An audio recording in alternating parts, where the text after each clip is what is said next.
Hello, hello. I haven't written any notes because I had to eat yesterday on Teresa Criminality's live. I had gone all day without any food at all, not even coffee. And hey Mark. Just a bit later coming on here today than I thought I would be, Mark. So I haven't sat down and made really any notes now because it was getting later. I had to eat because yesterday I was on Criminalities live for quite a while and didn't eat, and I went into sort of a hypoglycemic shake. But I thought that I'd just mull over some of my Delphi murders thoughts and where I think I'm at with my thoughts on Gypsy Rose Blanchard, because, you know, I really do think she's a ticking time bomb, and I think her situation has been grossly misunderstood. Hey Fran, how are you? Thanks for coming in, you guys. Did either of you watch any of Teresa's live yesterday, the Criminality? I don't know if I saw you there. So she had an open panel and I was watching while I was listening, while I was doing some gardening. And on a whim ended up going on and was on for about 4 hours. So she did this epic, 6-hour lives. Normally those lives, unless I've watched a long live, there are so many bloody flies in here. Australia. Normally I won't watch a live if it's 3 hours and I haven't watched it from the start or been involved in it. I just think it's too long. Depends what it is. So maybe no one will watch it. I don't know. But I thought I'd discuss that because, we're getting points of view from lots of different people. There was a person called Dark Arts by Adrienne, and Grey Hughes popped up, Ruckus Rocks, Greeno, Bob Motta, Sleuthy Goosey, and and just trying to have a discourse. I don't go on there and try and talk, minutiae of anything except when I'm challenged. Sorry, I'm sounding like this is very boring.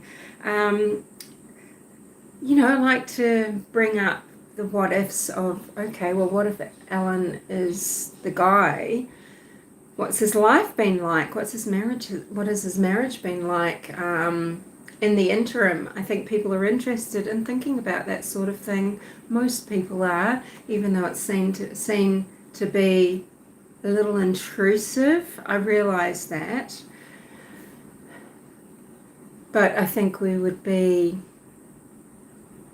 hard pressed to say that we're not interested in how Asa and Rex Heuermann's marriage has been as well, right? I realise now I really want to get StreamYard and get people up on here with me, because sitting on a panel and chatting and listening that way is so much easier than me just doing this. So this might just be quite awkward, you guys. Look at these huge flies. I had to open the screen doors at either on each sort of side, and flies have come in. I've let a whole lot out, but there's still several in here. So if you see them going around my head, it's just, that's what it is. So frustrating. I'll try not to be distracted by them. So that's what I think anyway. That's what interests me is that psychological side of things, because I do think that plays a part in how people take themselves out into the community, into, This is a couple, if Rick Allen is guilty, this is a couple that have been living in the heart of Delphi. Well, they're out in Deer Creek Township, but they are a really integrated part of Delphi because they had been there since 2006. So they'd been there for 11 years. Rick hadn't always worked in the area. He had traveled around the state to fulfill different positions, eventually landing with the CVS. And Kathy Allen, from what I understand, is a veterinary nurse. Excuse me, I'm just going to get something here for my little schnoz.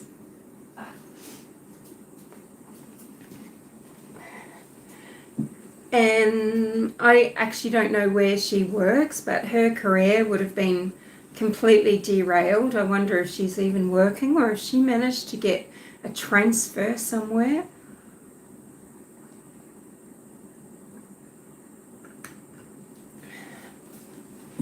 So, I think it does matter because I think it helps piece together the full story. Seeing how people behave, how their interactions with people change.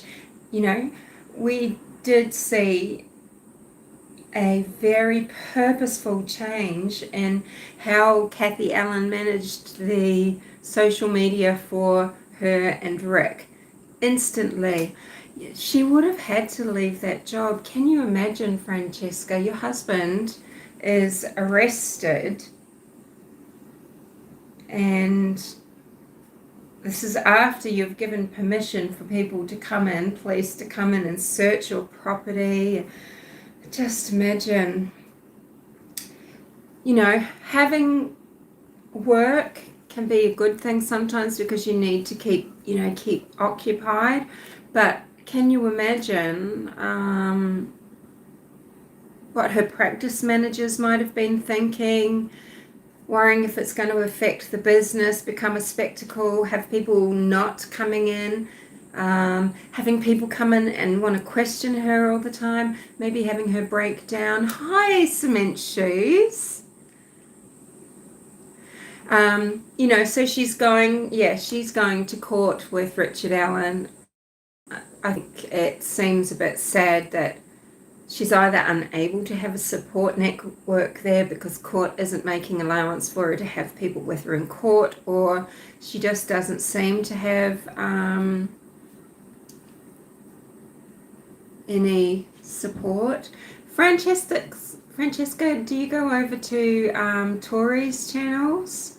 Tasmania Calling and Sleuths and Smooth Criminals and all of the ones that Tori the lawyer, those channels? I can't remember.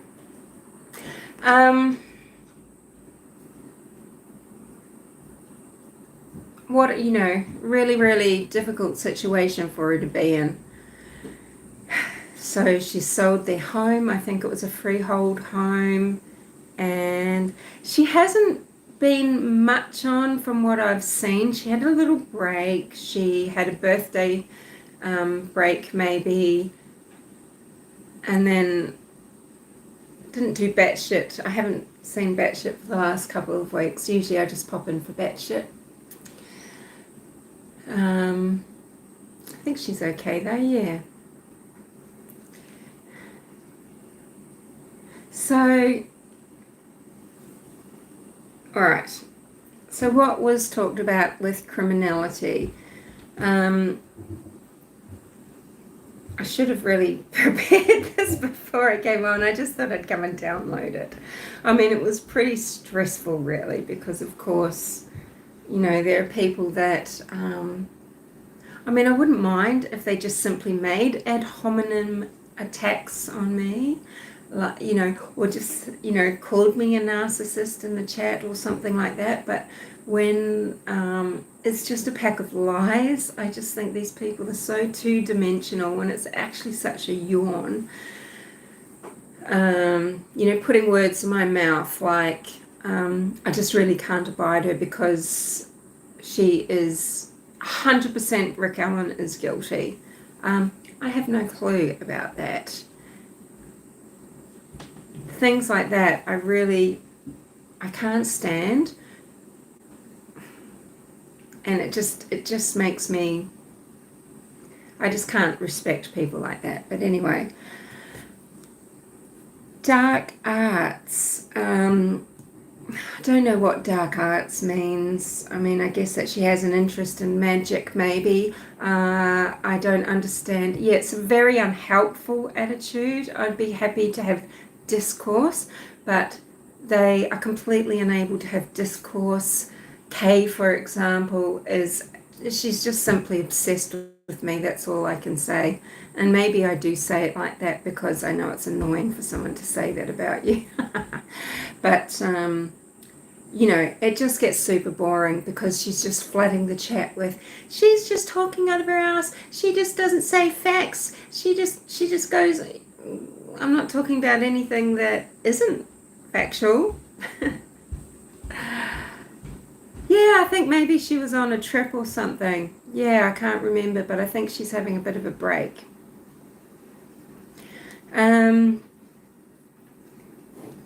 And so it just goes nowhere. All it is really frustrating. It's just spam. She's using up a lot of energy to do it.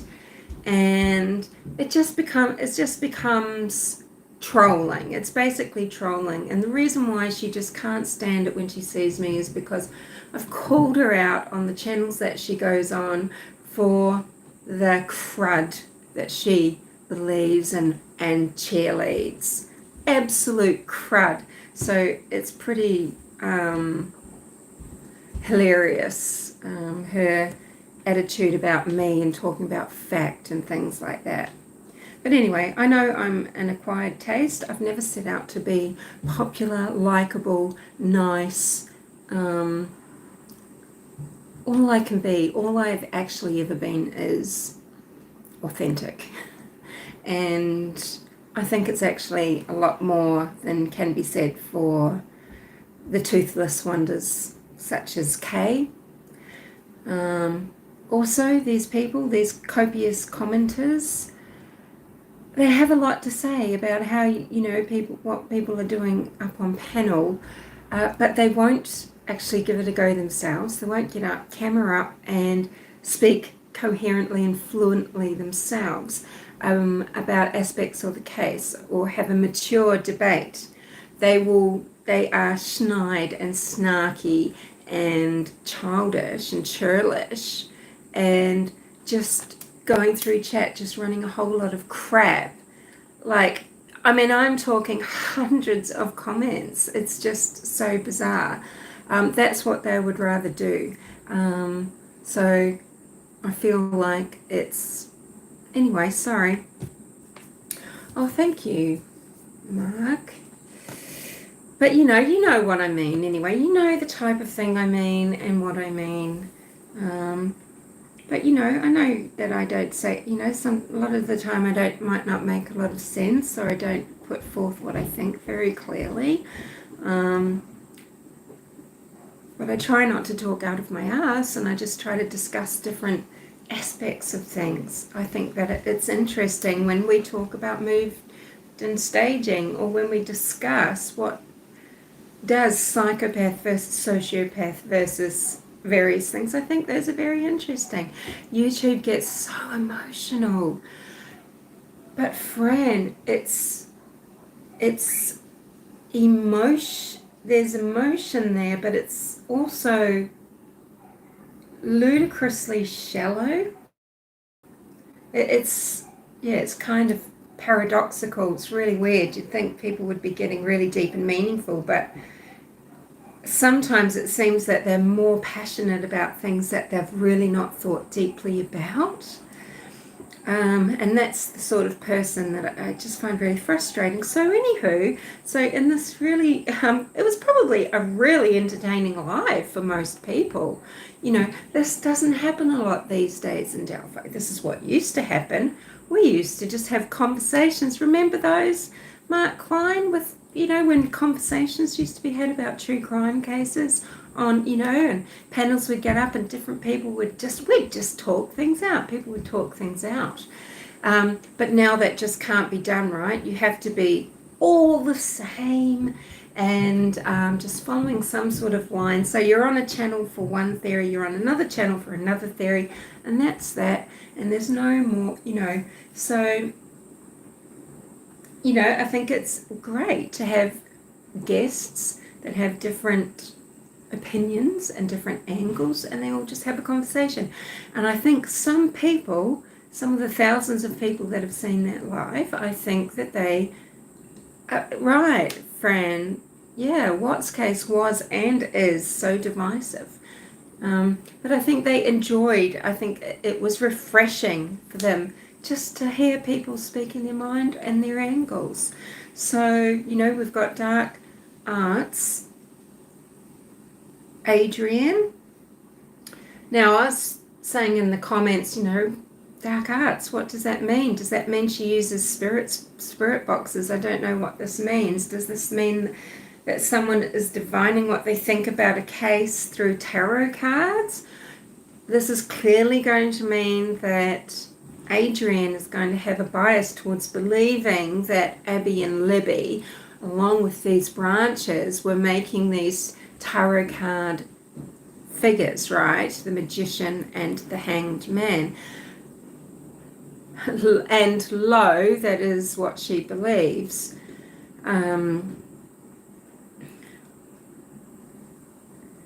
Another thing I said in comments before I went up was, Noe always turns up every fucking chat.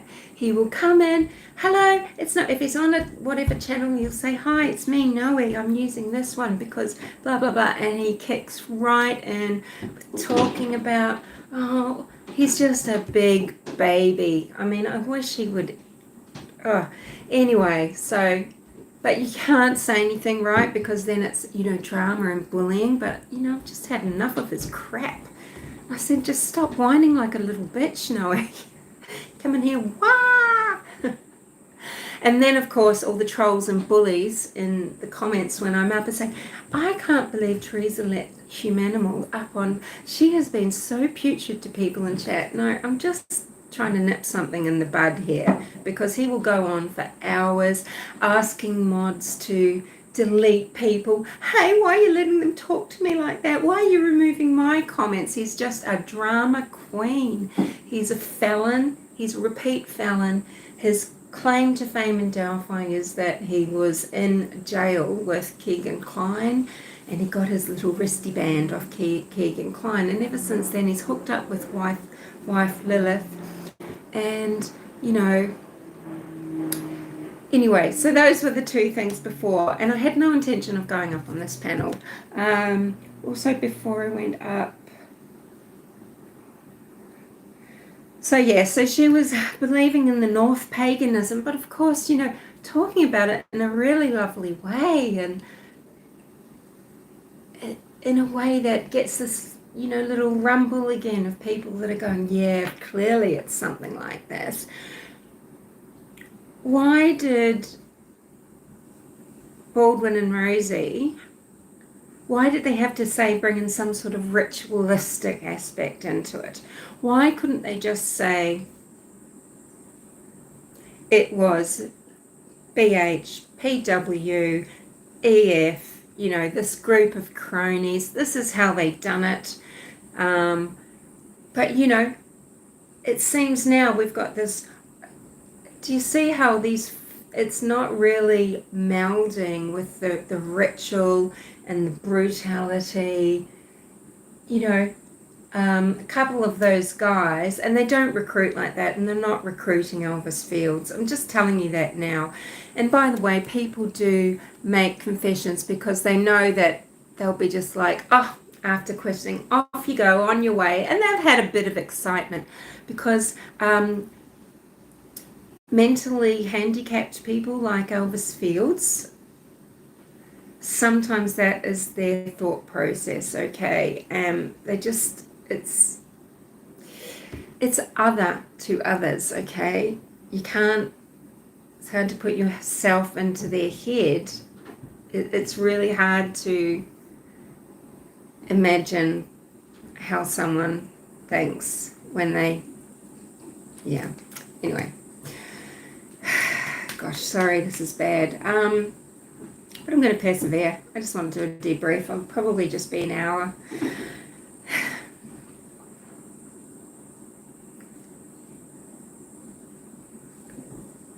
Holder and cronies, they're going to do a really good job of a ritualistic sacrifice of a scene, of a performance, staging, or, this scene, it looked like someone's trying to emulate something, or there is something going on in their mind. Only the perpetrator knows. You will never interpret that. We just won't. It's not actually anything. It's like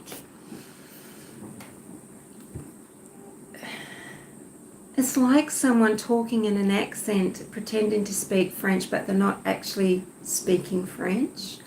So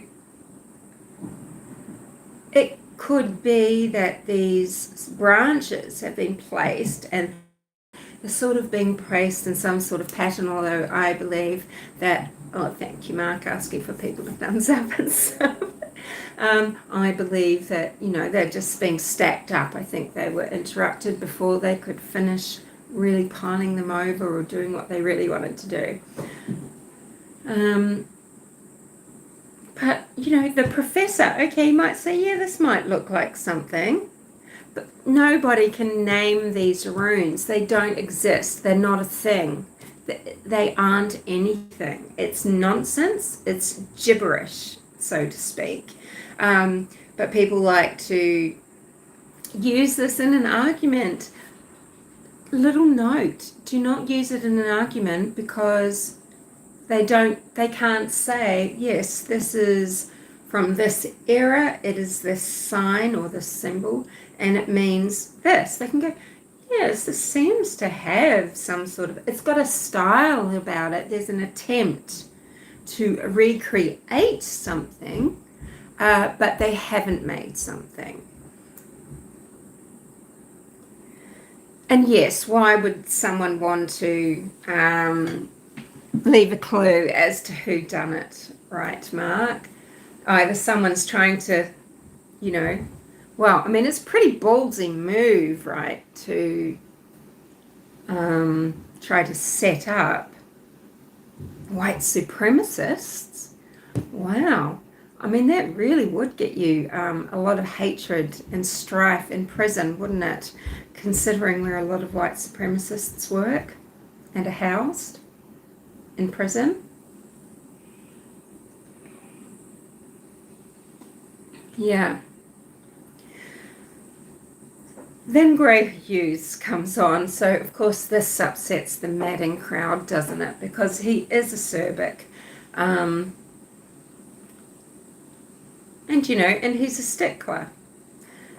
So, of course, the first thing that he says to Adrian is that is utter garbage. Look, what he does is he just tries to nip it in the bud, and quite rightly so. You shouldn't let people drivel on about something that just absolutely doesn't make sense. Okay, we can say, well, it's just her opinion. There is too much at stake, okay? There is too much at stake to just waffle on having your opinions because you really like witchcraft and you see it everywhere. And, it's tricky because, of course, Indiana, some people living in Indiana saying there is no paganism here, just like some of them will say there's no racism. But there is a strong pagan subculture there, and there are the Norse pagans, there are Odinists, there are the white supremacists. They are they are in existence in Indiana. That just might make them targets. maybe this is someone trying to be recreating Wicca, or maybe it's just the staging, because it's the work of a deranged psychopath who wanted to murder 2 little girls and wanted to humiliate, wanted to have them subjugated to him, wanted to feed like a vampire on their fear, and wanted to see that fear in their eyes. He wanted to smell the fear emanating from them, and he wanted to terrorize them and then take their life. And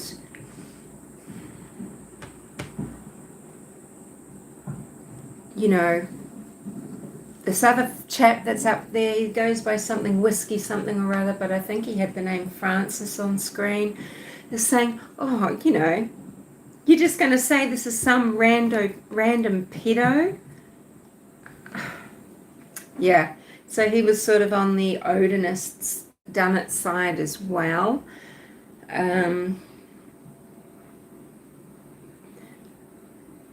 You've never heard of the group?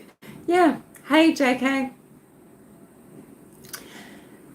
JK was in Teresa's chat. So what I thought I would do was just go on for an hour and a half, maybe max, JK, and just run through the guests. And, I don't even know if this is interesting or not. I'm not telling it very well, but I thought I would. Ruckus Rocks came on, and that's when I thought, well, I want to question him because, oh, good, thank you, Fred.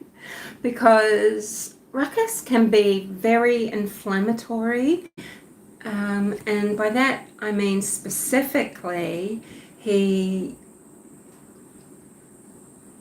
is injecting. He injects information. We don't know if it's real information or if it's, we don't know if it's fact, fiction, if it's propaganda someone's feeding him or what, right? Oh, thanks, Johnny. But the latest I'll just tell you now, the Captain Howdy has an interesting video coming up. I hope I didn't even miss it. I think it's still coming up on Delphi. It's going to be a banger. Okay, don't forget to watch that. But what Ruckus is throwing into the mix, so Ruckus is a definite, Rick Allen done it. He's got accomplices. What he believes is Rick Allen was on the south side of the bridge. So that is the side after you've crossed the bridge from the 505 and 501 trails, okay? So at the Weber end. He believes that Bridge Guy was at the Weber end and whatever cronies. Then the girls have come across and he's, done that double back. He's walked past them as if, oh, excuse me, ladies, I'm going back over. And then he's turned around at the 70-foot mark or whatever, and he's come back at them to corral them off the end of the bridge. If you've been around long enough, you would have seen Michael Catt's reenactments, which she made with Anthony Greeno. And there's these reenactments actually with this... there was a guy that they had, man, he played the part well. I can't remember his name. I wish I could, but he was, amongst other things, a PI. The way he moved and everything, it actually gives you chills. That was a theory that they had about Bridge Guy being over the south side, the girls coming up, and then he's gone past and then has come back and trapped them. Now, what I wanted to pin Ruckus Rocks down with about that was, and I'll tell you the other thing he's adding into the mix soon. If that's the case, then, he sort of keeps skirting around the issue. Just tell me then, where is this catfishing? Where is this surety that they are crossing the bridge. Where does this come from? He's very vague on that, you know. Whether it was Richard Allen that maybe had contact with the girls, was it a crony of Allen's, you know, some accomplice? He doesn't specify. He does think maybe Bree Wilbur was the target. And I really think that might be true. I think some of what has made Kelsey very upset possibly could be, you know, Bree was in contact with the Anthony shots. Those girls all wanted him and were naive and were maybe having these contacts with a person even when they've got young boyfriends and things. I don't know. And would be jealous or perplexed, you know, that someone could be also in touch with these much younger girls. Why would they want much younger girls? You know, because they're so naive. You can be a little bit more worldly, or should I say a little bit more sophisticated than some sort of totally naive young people, and at the same time still be totally unworldly.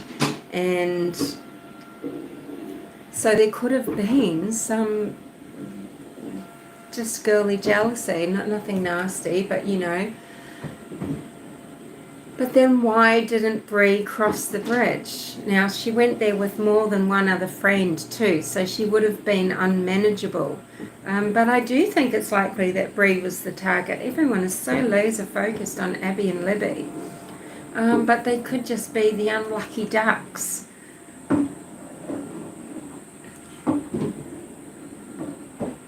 Because I think weren't Bree and the gaggle of friends leaving? So, you know, if there was some sort of mix-up with meeting the catfisher there, was the time frame mixed up and he missed out, or what? It's such a convoluted mess. You know, this is why we need a trial.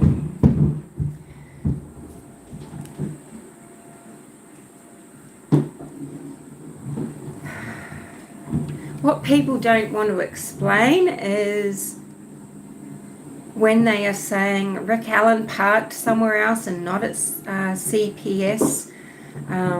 You know, they don't want to explain why the witness accounts don't hold that up. They don't want to explain why Rick Allen saw people he shouldn't have seen.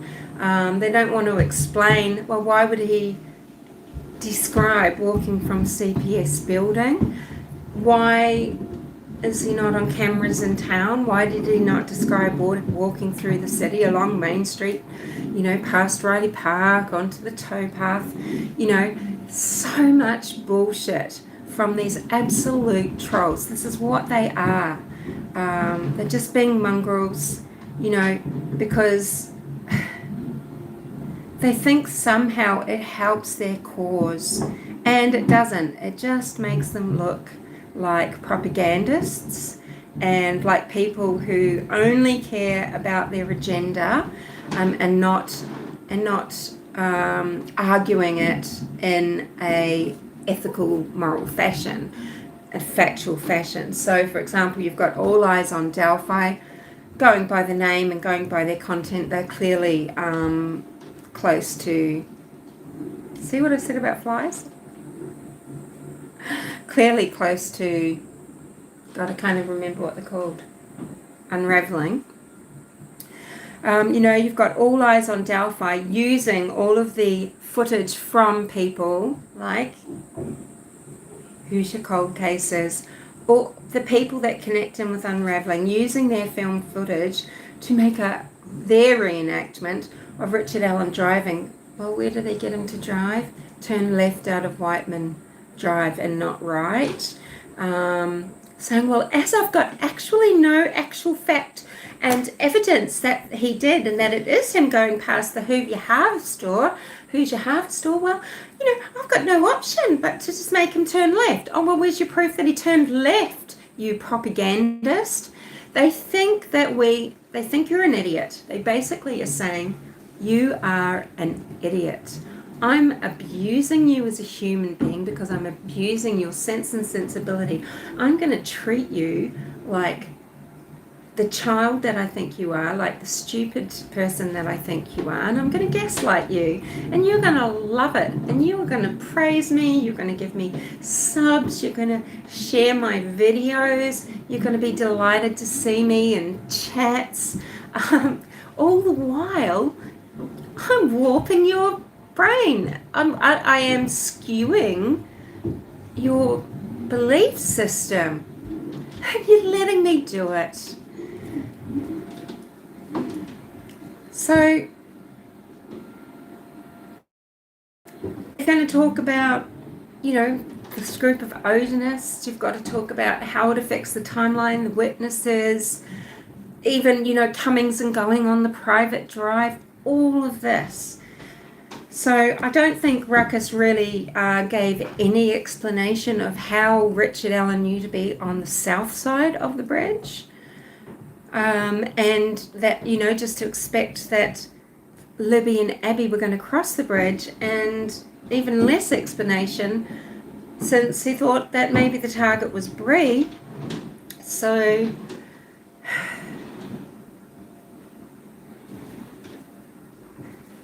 I don't know. I think Ivy Rose feels the same. I think she believes, no, he really was on that north side, and he's let Betsy Blair go, and he's waited that moment for those girls to get across.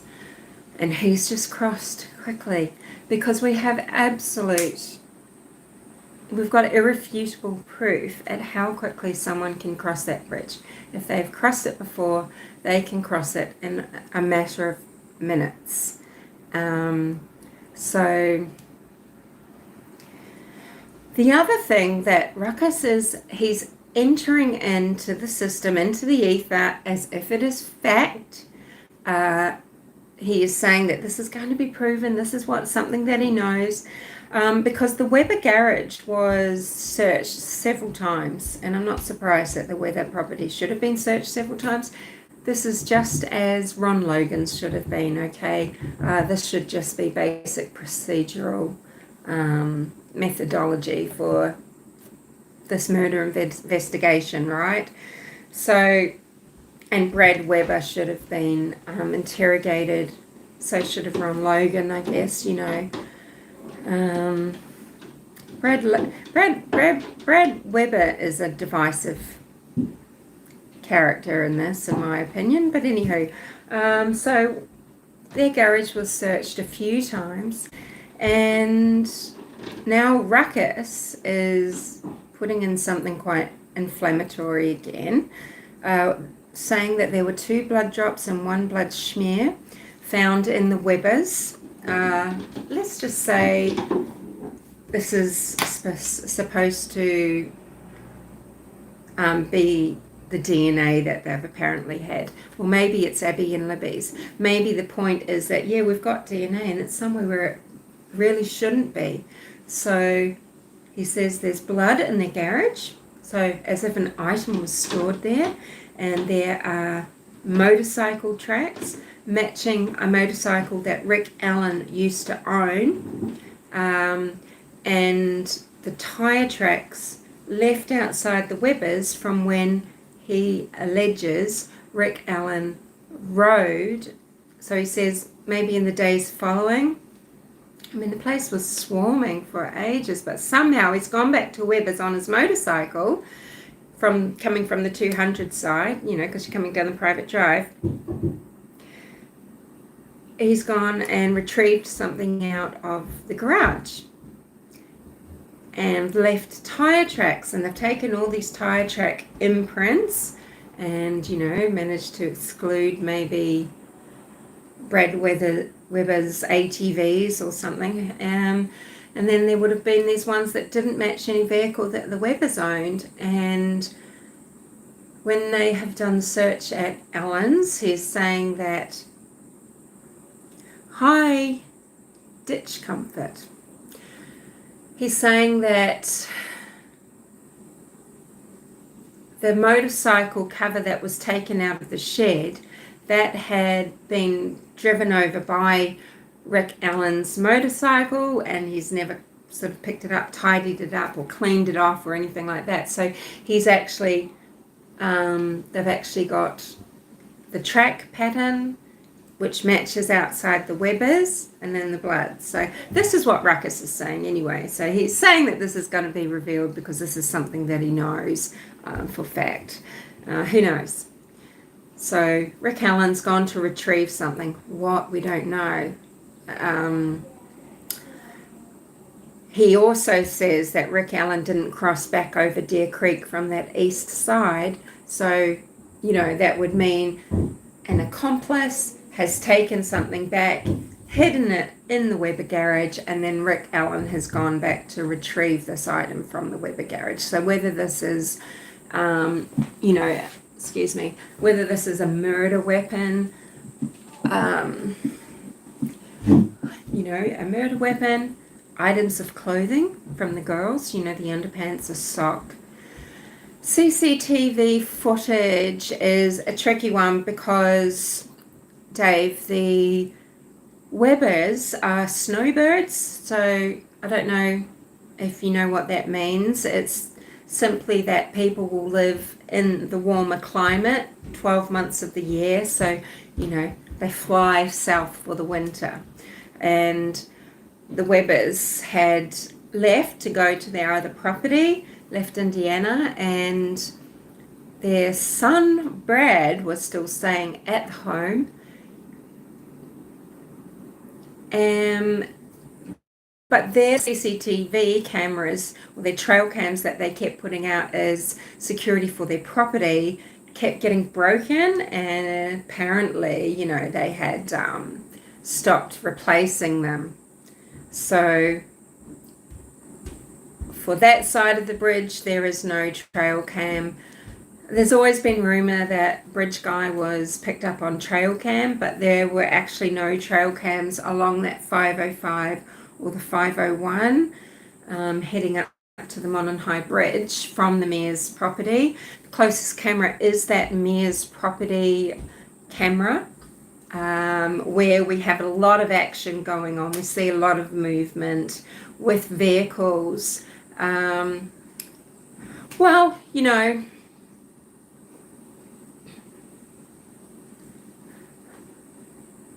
Depends how secure they felt there. They did have a problem with, this bridge was a popular place. People like to go down under the bridge, but Brad Weber himself used to like having parties down by the river on that side, near, where their property is.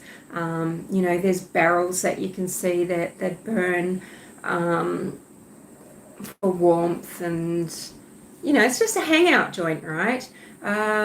And the private drive,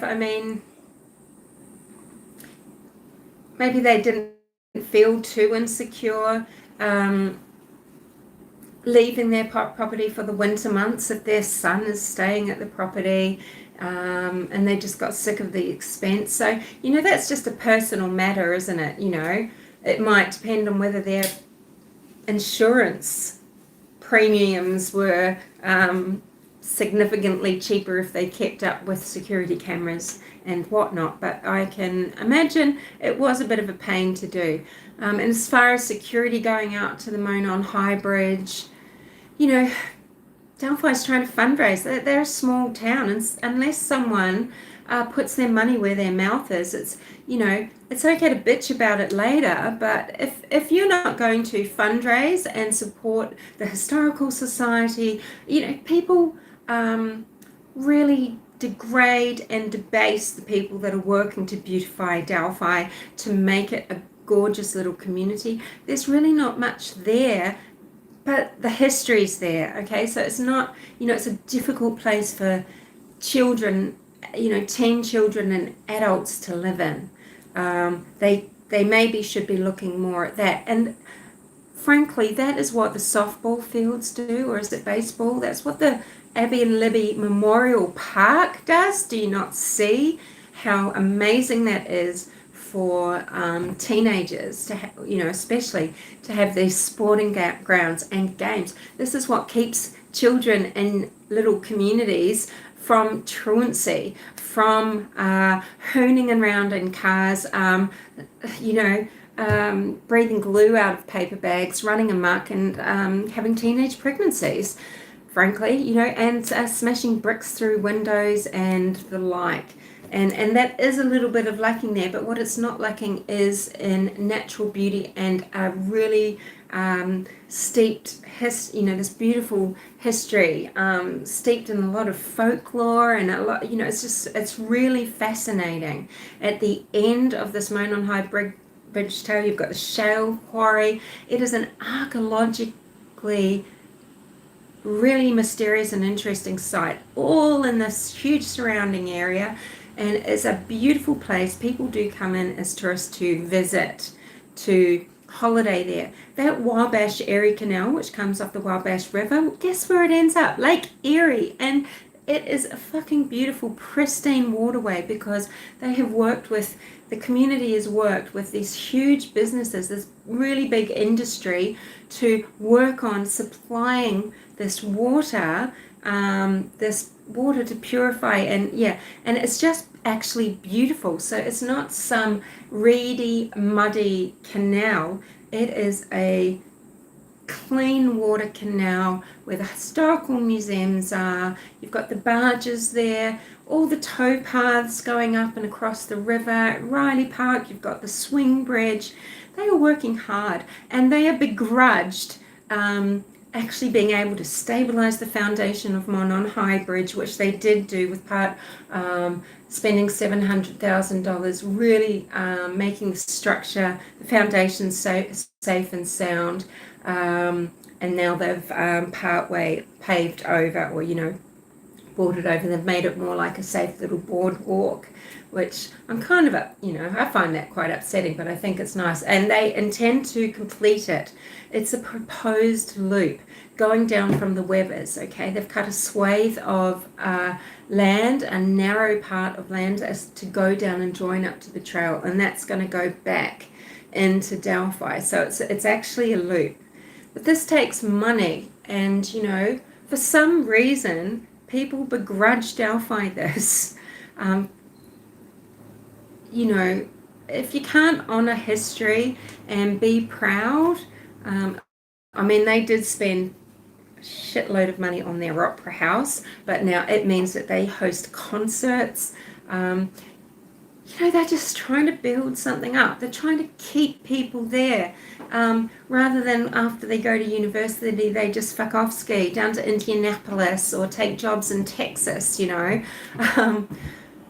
We know that when Carrie Timmons came to Delphi as a young woman with Derek German, to be with Derek German and raise children, I mean, part of her problem with her drug, sinking into this drug use and a felonious lifestyle, was she was dead fucking bored there, you know, and it's not an excuse, but it didn't help. It just created this sort of social vacuum, and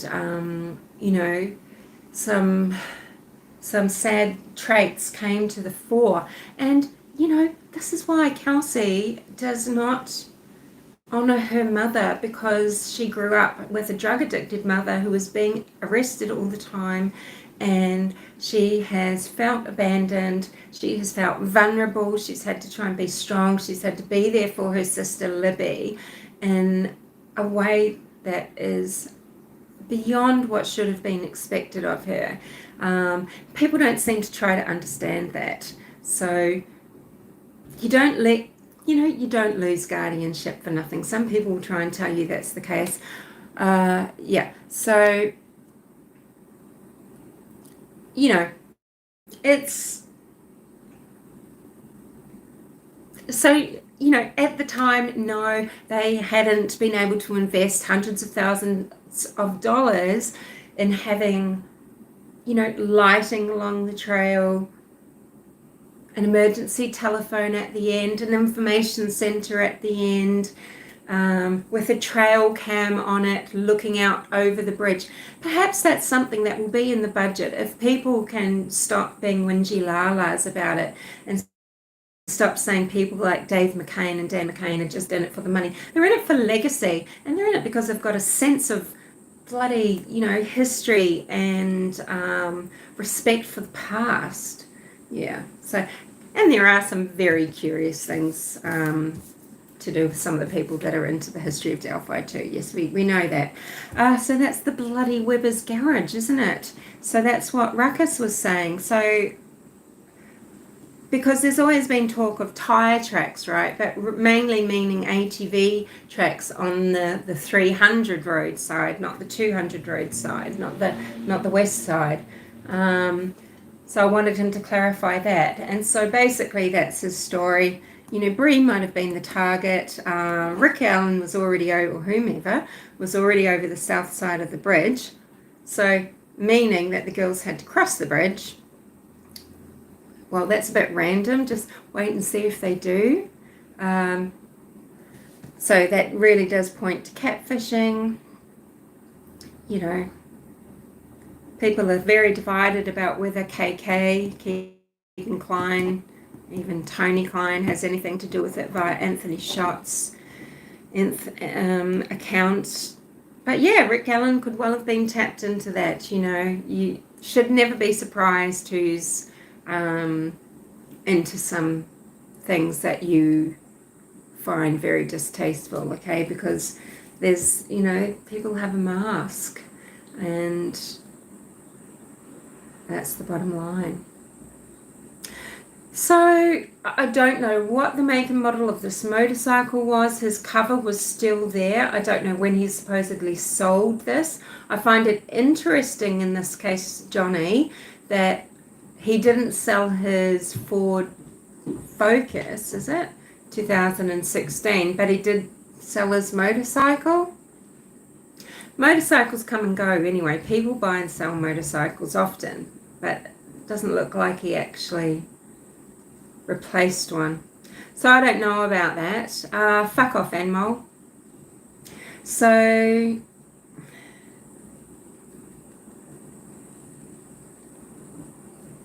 that was Ruckus.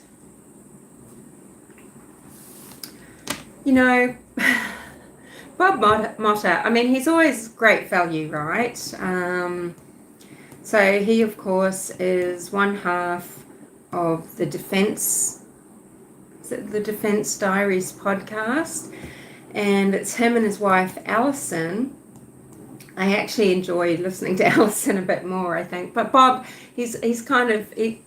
At first I thought maybe he's a bit of an acquired taste, but I do enjoy listening to him because I really like listening to people that can be quite glib. Maybe Mark has stepped out for a little minute. You're in timeout, Enmo. So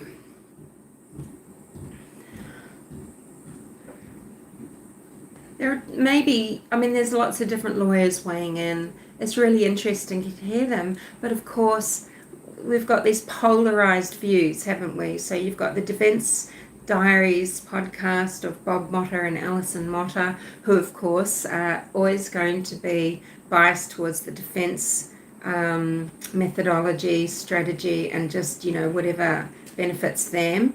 So you've got, is it Alice and Brett of the Prosecutors podcast, and their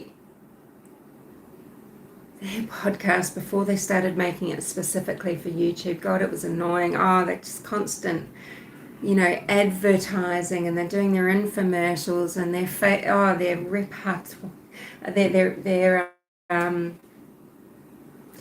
it was just, they're quite annoying and quite twee, and I never felt that they always sort of seemed very soft, so I stopped watching them when they butchered John Benet Ramsey's case, because of course, if you're not going to be able to speak openly, why would you even bother making just don't talk about it. So they're on that other end of the scale, right? And So, of course, they come from these completely black and white angles. And Bob Motta, he's just, to me, what happened in Baldwin's office, it's inexcusable. It's not even up for debate. There's no argument about negligence. If you can't run a professional operation thanks, Dave. If you can't run, in the medical field, in the legal field, for example, in the psychology fields, you're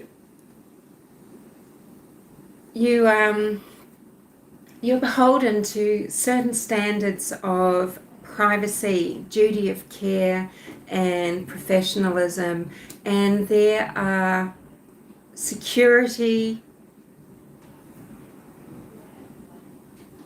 how can I say, Baldwin is just way too, he's too casual.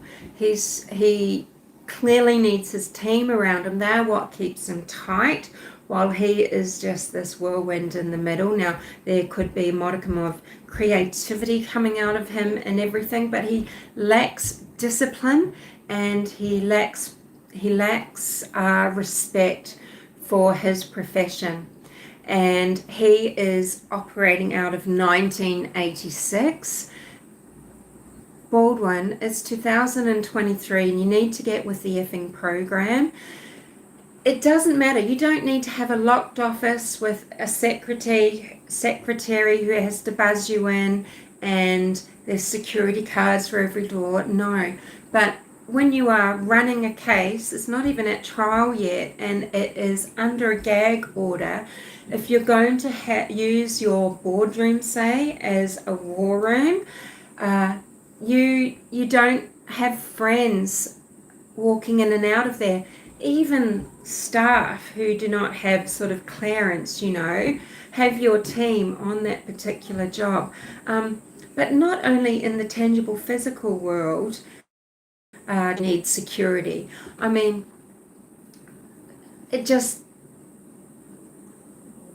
so lax on so many levels. Just the fact that someone can walk in and there's papers around and he's alone with a case load, even to read it, it's just so disrespectful to Rick Allen and to Indiana state law, to the American law. I'm sorry, but I just find it reprehensible, and it's no excuse.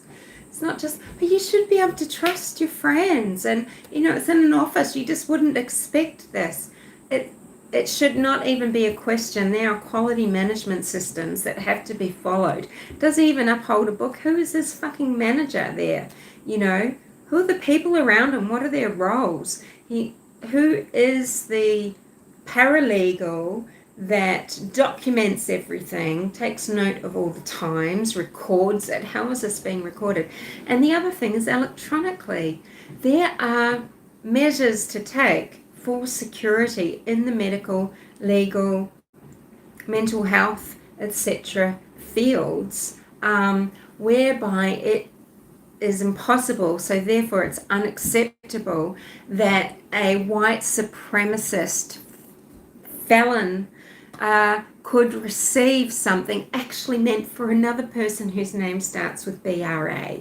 So Baldwin himself has emailed Brandon W., the felon, that white supremacist felon who hates all the law enforcement officers.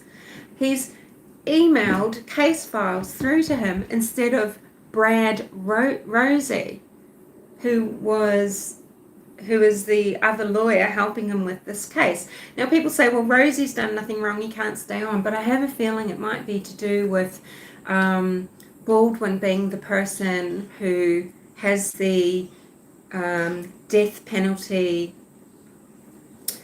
capabilities. He can run a death penalty case, which this is probably likely to be now that Nick McClelland of the prosecution has piled on these 4 charges. It is a Schmessel. And that's what it is. It's the principle of it. Fran Gull has seen this and she's been appalled. And it shouldn't be excused. Oh, just as well it wasn't such and such that went to this Brandon guy. It was only, who cares? These cases, there are ways you send files electronically that keep them safe. People who work in the medical professions know this. I've worked in the medical profession. I know there are stop gaps, and it also is the way that you're filing everything that is sent and recording it for that case. When you're using those systems, you do not make a mistake, and you cannot just send it. You're not just flicking off emails from your work email, okay? It's just a procedural no. This just should be something that's second nature, that has an absolute, his processes should be that this just never happened. And it's Baldwin himself that's done it. It's not even someone that he could say, oh, they've only just joined our office and they just made a mistake, even though that person is probably the person likely to be taking precautions, right? But no, Rossi has been faffing along like this for decades, and he really is caught in a rut. He's old school. He's out of touch in this, with regards to this case. It's not acceptable.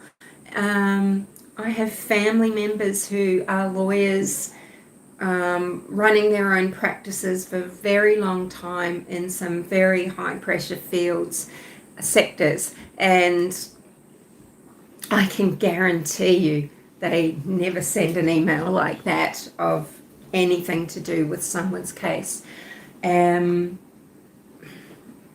just shows that it's style over substance, and it's saying this is about me and not about the case and not about my client. It is about me and how I can run the show, how flashy I can be. Look at me, look at my sartorial style. Someone tell me that guy that is the defendant lawyer in the Lisk, John Gay or whatever. Some greetings from Panama. Okay, hi. So this is just, and this is where with Bob Motta, I mean, we just absolutely, it's not only just a respect thing. This should be, this is standard operating procedure. So you have your SOP, you have your QMS, your quality management systems. You have all your stopgaps in place. You have firewalls. You're sending locked files only out, and that sort of thing, Dave. He just, did he think he was just doing correspondence? And that, just what a mess. What a mess his files must be. How would he ever find anything? It's probably, I just think it just shows unprofessionalism and arrogance. And he might be a creative lawyer. I mean, I think he's shown that with the Franks motion, which I thought actually Rosie had penned, to be honest. But and that should be out of the question. So I feel just on that terms, I don't care how good they are or whether Rick Allen wants them. They have shown that they do not uphold the tenets of the law. The reason why we live in society, we can live in society. We need to feel like we can live all together and have this feeling of trust and be civil. And what that is our human values. We decide on what they are. We align them and we work off that. And if you're going to be protecting our held human values and be an agent of the law, you've got some responsibilities. You can't be you're not. This isn't that sort of era is over. That era is over. We're not in that world anymore, and he's just shown that he hasn't taken the way he's operating his business seriously because it's not his priority. Anyway, that was a really long spiel. So Bob Motter, but he did, I hadn't been sure what to think about plea deal option and, excuse me, the way the charges were laid down first on Rick Allen, being, for felony murder, you're responsible for taking the girls off the bridge, and so therefore that led to their murders anyway. So, whether you've done it or not down the bottom of the hill, you're guilty. And now they've added on charges that are more concrete, actually stating, well, you were involved further than that. And I kind of hadn't thought it through properly in my mind because I was thinking, if they can't prove more than that, maybe that's why they're not putting heavier charges on, because even if he takes a plea, they couldn't make a deal for more than a certain amount of years anyway. But I kind of had it a bit upside down. I think Bob Motter said, no, they really should have just piled them on at first. That puts pressure on to get the plea. And so maybe they weren't, maybe we were wrong. Maybe prosecution was not trying to Marlborough Sauv Blanc. Oh, I am a Kiwi, so of course Marlborough Sauvignon Blanc, the nice loamy soils and the sunshine. But no, this is water, but I'm just using this glass, so it's a bit, you can't see my gob when I'm having a drink of water. But no, he says, should have just piled it on. If they wanted a plea, just pile it on. And actually, Chris Watts, as Teresa from Criminality pointed out in her live that I'm talking about now, pointed out, Chris Watts took a plea and he did take it very quickly. And of course, it was like several life sentences. Pleas can be not only just to get a shorter sentence, but to stop something going to trial so that all this nitty-gritty, all the dirty laundry isn't displayed for everybody in the public. Which is what I think, partly why Gypsy Rose took a plea deal.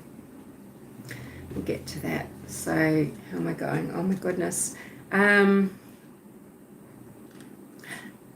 yeah, it was interesting. And, I think we need to realize as a viewing public that we're quite often a victim to taking on board the first thing that we get information, the first way, we get this information. It might be in a document like the Frank's motion or whatever, and whatever we believe after that, we hold on to that like glue. It's like Velcro to us, and it sort of sticks. And it's very hard to discard and move forward, even if something got completely thrown out, restarted with. Like an example that I used in the live was Bob, because I've been reading Bob Motter's, because, do they have a conversation, him and Alison, where they never mention Garcia? Oh, I'm just sick of it. But, they're always mentioning their case, Garcia. I don't know if you could call this person a serial killer. He's kind of a person that committed a series of murders. I think there is a difference. Oh, hey, this account. How are ya? Good to see you. Yeah, so...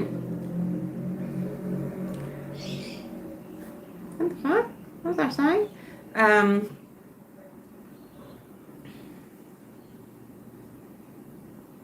Something about Alison and Bob, but anyway...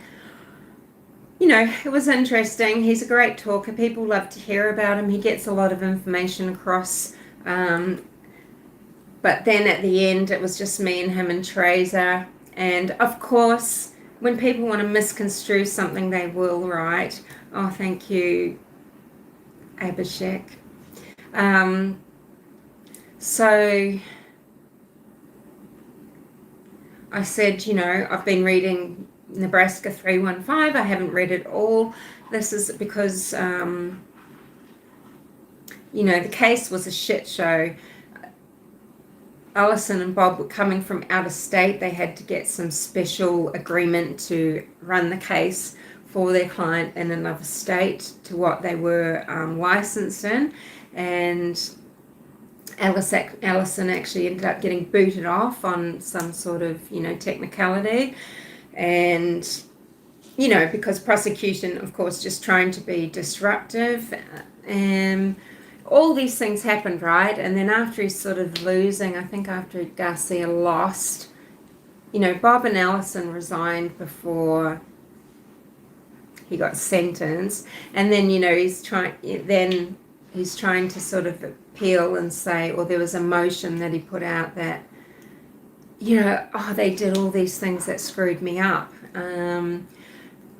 But, none of it was upheld, okay? So it was about witness tampering. It was about Alison having conversations with someone and being, conniving and things like that and manipulative. And these things, they're released into documents, sometimes just to hurt. People don't always think that they're going to win or something's going to fly, but that end come isn't what they want their outcome to be, if that makes sense. So the Franks motion could be something like that, where they're just using it to get something out into the ether, because that's going to stick like glue to people's consciousnesses, and that's what's happening. That's what's happening. Just say we'd got a new lawyers in. I mean, actually, as I understand it, I think Ellen still has 2 other lawyers on the payroll for him at the moment. Imagine if they came in, dismissed that Franks motion entirely, didn't run with an Odinist theory, although Ellen's the client. If he wants that to happen, he can drive that. They just do what he wants. They can give advice. But, just say they went with another theory. Well, too late, people are going to be talking about Odinists and ritualistic sacrifice to the cows come home now, right? Because it's just out there. And whether they wanted to run with that in court or not, that doesn't have to be the intention. They can intend for something to be dismissed or, thrown out, right? Oh, thanks, this account. Because I went on Criminality's Epic Live yesterday. Yeah. So I'm just sort of going through what some of the guests talked about. And Bob Motter doesn't think it's a big deal that Baldwin has emailed the wrong person and that the office isn't secure, so that people, whether it's a friend or not, can just wander around unsupervised in the office when case files are out.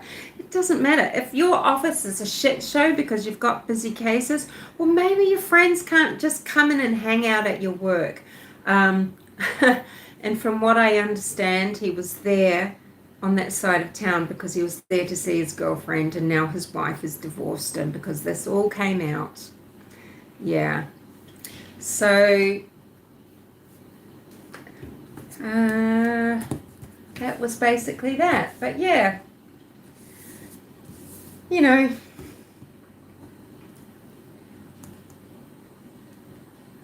where I stand with it, I think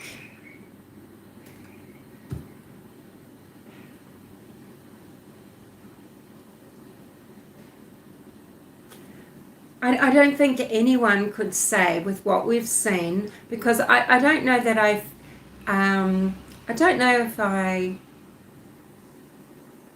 even if people have got, leaked information, if they've got a good source, I really don't know that they even have enough to be able to make a pronouncement about guilt or innocence about someone. I'm not sure. But, there are people that are certainly very sure. You've got Gray Hughes who is sure because he just trusts that, Alan's gone to the trails and that, he's gone at that time and not the 12 to 1:30 and that it all works out. And you've got Ruckus thinking that he's got inside sources that other people don't have that are telling him about blood and the Webbers and things like that. And I think we all know that there are mischievous entities that go around and tell all sorts of things. The Kleins are really confusing. We do know that back in February 2017, police were on to the Kleins. They went straight to the Kleins. And they got a lot of phones. What it means in the Delphi case, what it means for the Wabash search. I don't think anybody could know. Yeah. They're so confusing.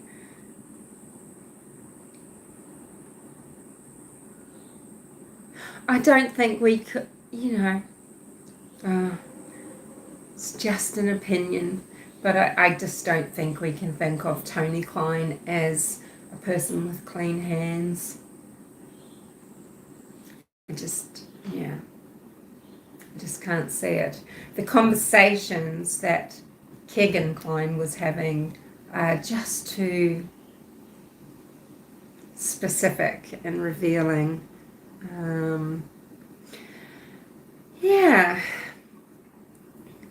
JK, what did you think about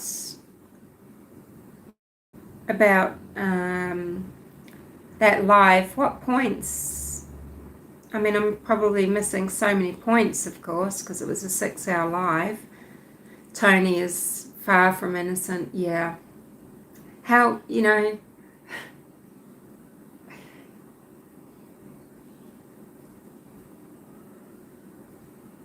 it's a very strange relationship. That is a codependent relationship, possibly. Keegan never achieved independence, and Keegan says that he did a lot of things for his dad, did some work for him regarding the Chrysler work. But, it is pretty crazy. Remember that there was one phone that had been hidden in or on top of the microwave, and then Keegan wipes it, deletes a lot of stuff, and then hands it in. Oh, hi cops, yeah, I found that phone that you were missing, and it's wiped. Their trip to Vegas. So there is always the question that the perpetrators have shared images. I mean, there are hackers. I mean, maybe there's more than Alex. Is it Alex Voorhees? Whatever you think of him, I'm sure that he's made it his business to see if he could find images of Abby and Libby on the deep or dark web, or whatever, being shared. I'm sure he's done his darndest for that and hasn't come up with anything. But hopefully that's been deeply looked into by the FBI and the geniuses that work there. They're hacking geniuses whose job it is to track down that sort of material. So I'm hoping that this hasn't happened, but, who knows?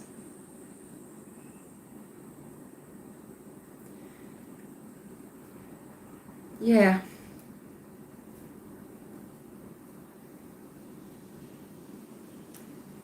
It's just very, we need a trial. This is why we need a trial, because there's so many variables and it just keeps people coming up with crazier and crazier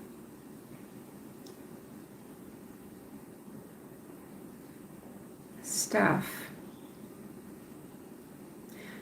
I know, because he thought, I better appear to be cooperating maybe, No, Dave, I'm in Australia. Yeah, but that is a good question, Miracle Heart. But maybe he thought that there'd be less heat about the device.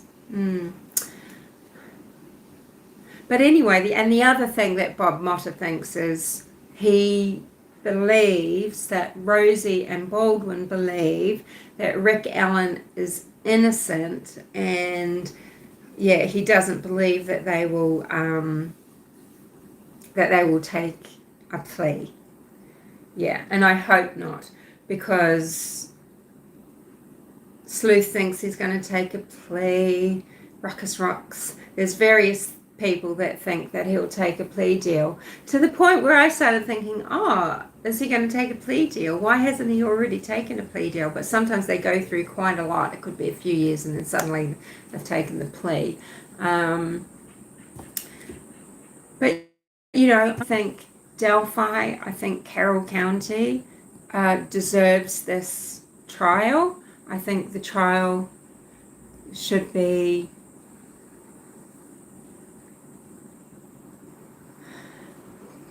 it should be held in Delphi. The families and friends and the other citizens and the law enforcement of Delphi deserve that. And I think so, therefore, it should be televised, and that just takes away that stress for people of trying to jostle their way in, because it's a tiny capacity courtroom. And I think it should be televised. Johnny says, I can't really say a lot, Ms. Humanimal. It's an ongoing case still. So the one person on panel last night was a suspect and questioned. So I thought your part on panel was great points. Who was a suspect and questioned? Hopefully there's the needed proof. They have the guy enough for a solid conviction. This has surprisingly taken such an odd turn after the arrest. Yeah. When you'd think it would calm down. I don't know what to say. Yeah. Well, and that was the other thing that Bob was saying. He didn't think the PCA was strong enough. I personally do. It wasn't great, but I think the PCA is strong enough.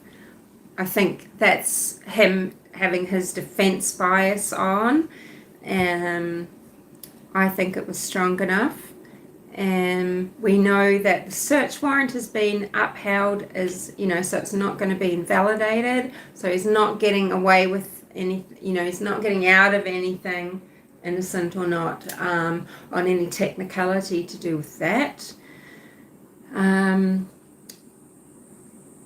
I think people seem to be struggling, and I don't know why, with the fact that, law enforcement did what they were legally, what they were procedurally obligated to do, which is to search Ron Logan's home, and it seems that they've searched Webber's home. No arrests came out of that. I think that's interesting. See, what Ruckus isn't, that's really bizarre, because why would they not just arrest Brad just to put pressure on Brad Webber if they're finding blood in his garage? They've instantly believed that someone has planted something there and come back and picked it up later, and never suspected Brad. Why? So these things don't make sense, and he doesn't have I don't feel like I've got an answers about these things. But when someone called Richard M. Allen's home on Whiteman Drive in Deer Creek Township was, when that property was searched, there was an arrest. So, but people seem to struggle with that,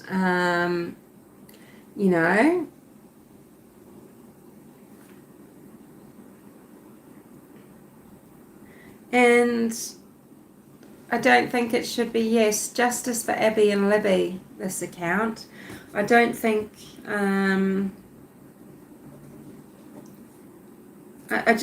it's quite bizarre how people really find that absurd. I know the wrong person can be arrested at times. Most of the time, the right person is arrested. So, That's what I hope is the case. I hope this isn't ruining a man and his, and his family's lives. No one wants that. I'm rational. I don't want that. And just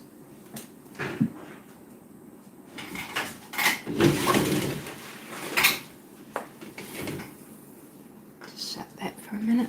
I don't want that. So who does? No human being with feeling does. And what are the alternatives? Who do you then say, well, Brad Holder is, and Patrick Westfall is second. Oh, thank you. I've got some Levi jean shorts on, actually. I'm not very sophisticated today. Jean shorts, and I've got my Arnhem Land. This is an Australian brand, Arnhem Land blouse that I thrifted. But I did put some earrings on for you today. And I've got my hair in a scrunchie because I've just been out to the pool. I went out to the swimming pool today. Even just swimming 1 kilometre, when I get out and then I go to walk away, and that lactic acid in my body, but it feels really good. Yeah, it has been crazy from absolutely day one.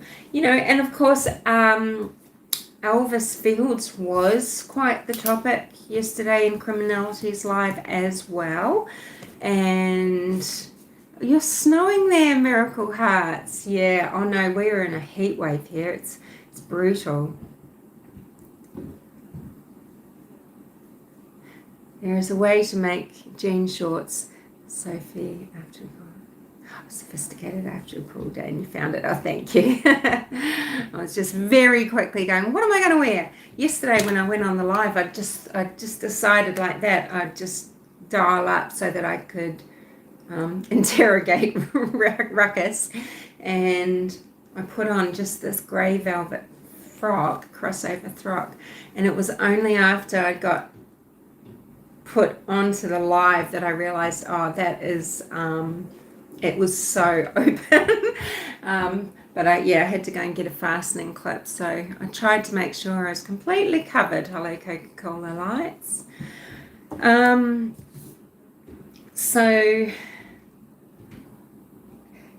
EF was a big topic, saying, well, why is Richard Allen's jailhouse confession, under duress confession, taken as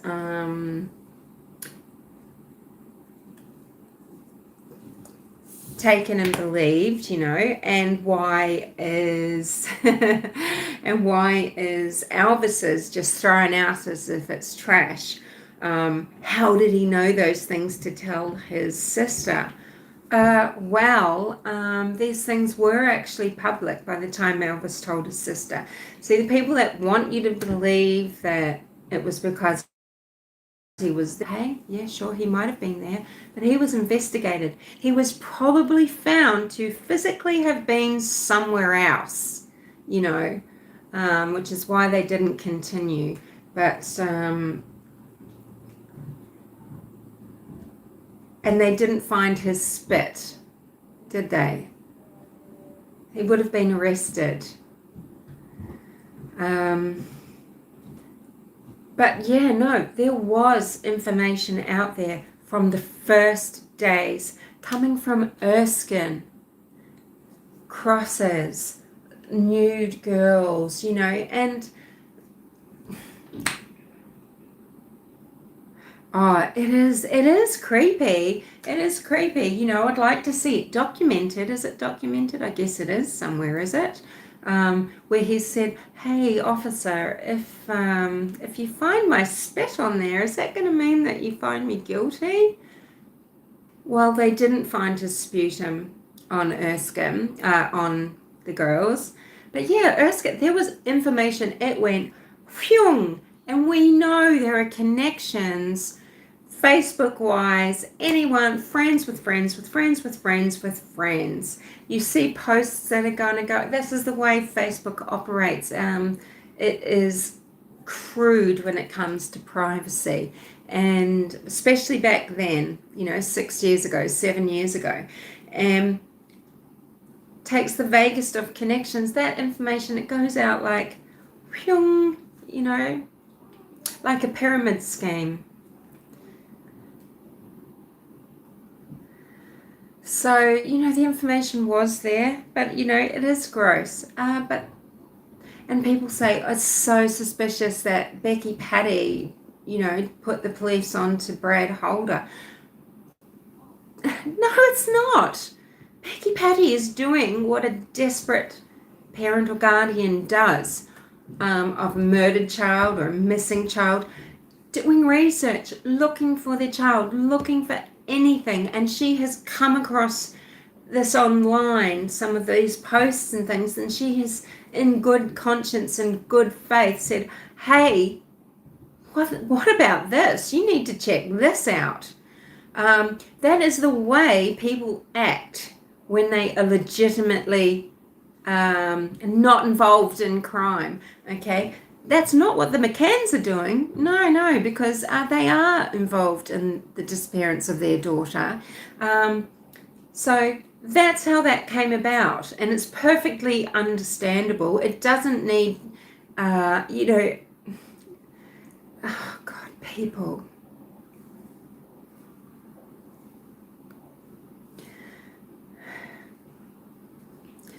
What's this account saying? Now that it's being said, all those crime scene photos were already leaked.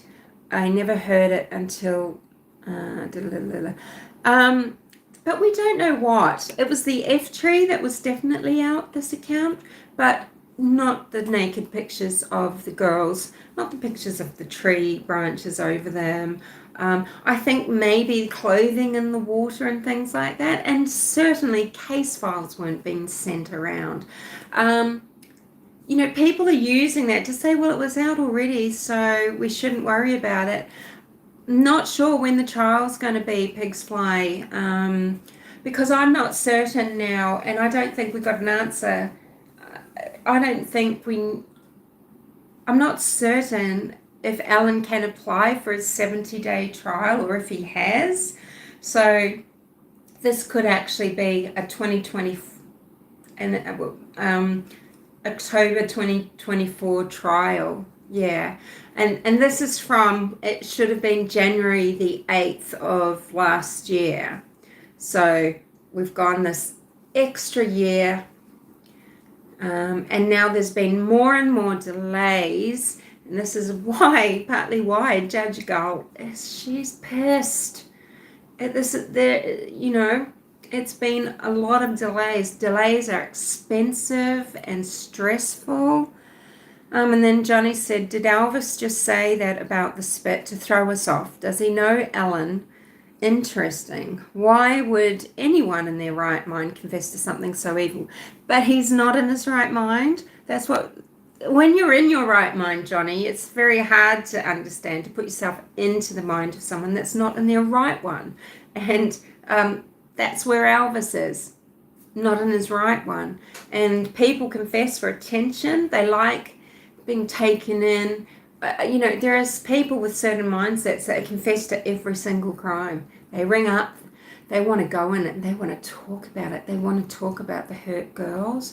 They want to talk about the violence. They want to talk about the things that might have been done and stuff like that. And, they're sick. They're sick.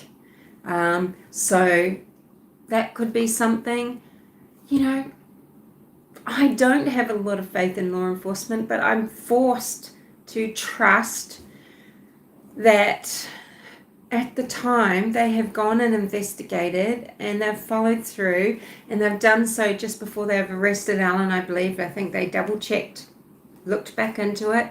And in the end, who have they arrested? They've arrested Rick Allen.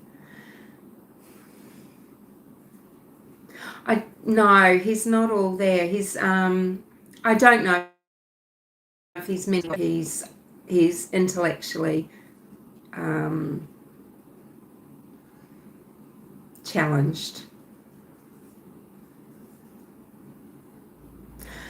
And yeah, wouldn't someone trying to make an F this account do a much better job?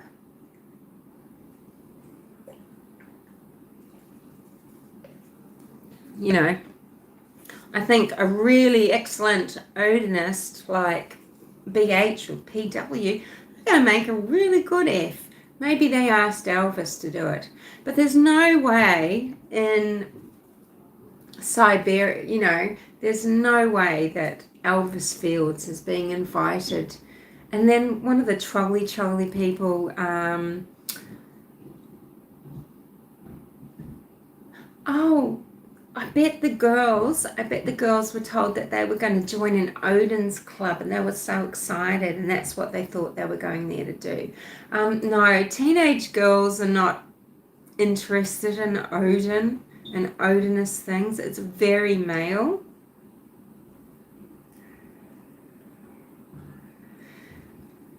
You know, people say it's sort of an F, or there's two, so there's, you know, okay, so either it's an F or it's, you know, so there's these on the back to front now, but you know, is it an F? Is it one of these Nordic pagan runes? It looks like none of them, and there's a lot of blood all around. It's I think it could even be Libby's own handprint, and then, you know, or the murderer who sort of stumbled while he's dragging.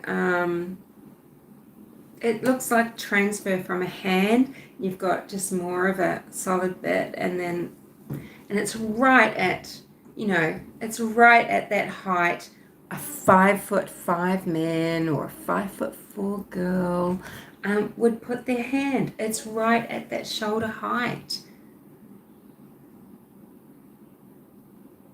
Looks like a line.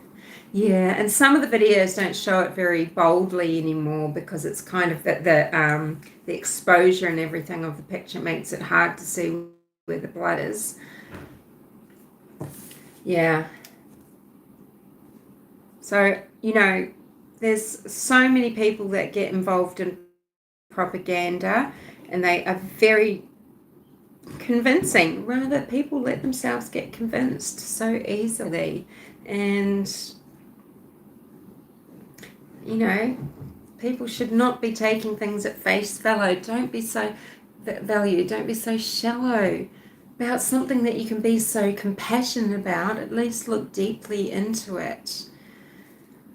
Yeah, so Elvis Fields came out. People were, you know, juxtaposing, well, why does Rick Allen's confession hold weight and Elvis Fields' doesn't? Well, Rick Allen was there. Yeah. And where was Elvis? Okay, now there was the sighting of a person, apparently on the private drive, early in the morning. Wow, what a good little hider Elvis is. Lurking and hiding for 4 hours? 4 hours, eh? And where are all these other Odinists?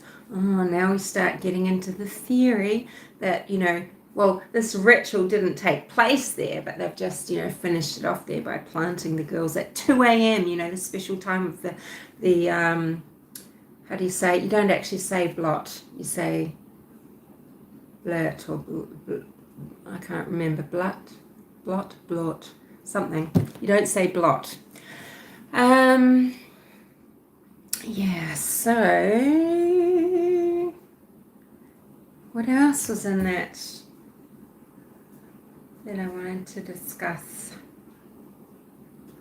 But yeah, I think, you know, people don't realize we're often being used to plant, you know, the seeds of ideas, and when people know that first thing, that sticks.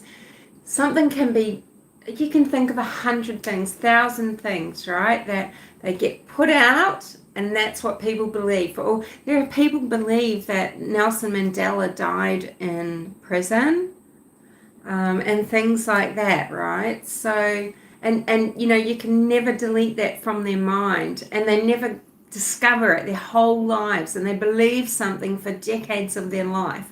And that's, that's what things like this Frank's motion does to people, and what people who are making videos purposely subverting, is that the word, your minds. Don't let people sail away with your brain. It's just, it's nuts. Oh, and then that's probably long enough. That's an hour and 40. I was going to say what I thought about Gypsy Rose Blanchard as well. But they groom your thought processes. They're planting seeds. They're in there. They're raping and pillaging. You should guard your thoughts. You should guard your beliefs and opinions. And I think people are just too free and easy with putting their support behind things. And hi, Leo 8. And it's happening a lot in Delphi, and people don't recognize these creators for what they are. They come across so nice. I'm like, but it's propaganda. And they've got a reason for it. And when you see the links of these people together, for me, it's pretty easy to see now. And at first it was hard, and I'd get sucked in quite a lot. But I feel jaded now. But so Gypsy Rose Blanchard. Okay, so most people that are near social media, no matter what generation they are, they've probably heard of Gypsy Rose Blanchard. They probably think of her as a poor wee girl that was abused by her mother, Dee Dee Blanchard, and who ended up serving some time for murdering her because she just had to get away from her evil mother. And no, I'm not a Libra, but I'm always trying to counteract. It's all just a discussion, isn't it? You see, there's nothing wrong. I'm always playing what Tori Fran, what does she call it? What am I doing? I'm always playing Devil's Avocado. Yeah, Devil's Avocado. So, Gypsy Rose Blanchard, she was born in 1991. She's 32 years old. She served 8.5 years of a 10-year prison sentence for first-degree murder, or for murder. So she's out on parole for 1.5 years. Her parole officer is being very, very free with her. She's traveling interstate to go to premieres of her Lifetime movie and that sort of thing. She's appeared on a lot of shows like The View. She's done quite a few interviews. She set up Twitter she set up a lot of her social media while she was in prison, and she used a girl who had gotten out of prison before her to do a lot of this work for her, and she's selling her book.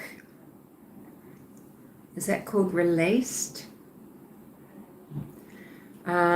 She's very money grubby. She really has an eye on the prize. There's a lot going on behind the scenes that I'm not going to go into, but there's a lot of betrayed people. There's a lot of people that have really seen the truth of Gypsy Rose. So I have a few theories about Gypsy Rose. Yeah, she's savvy, but it's not that she's savvy as such. It's just that she says, why are you talking about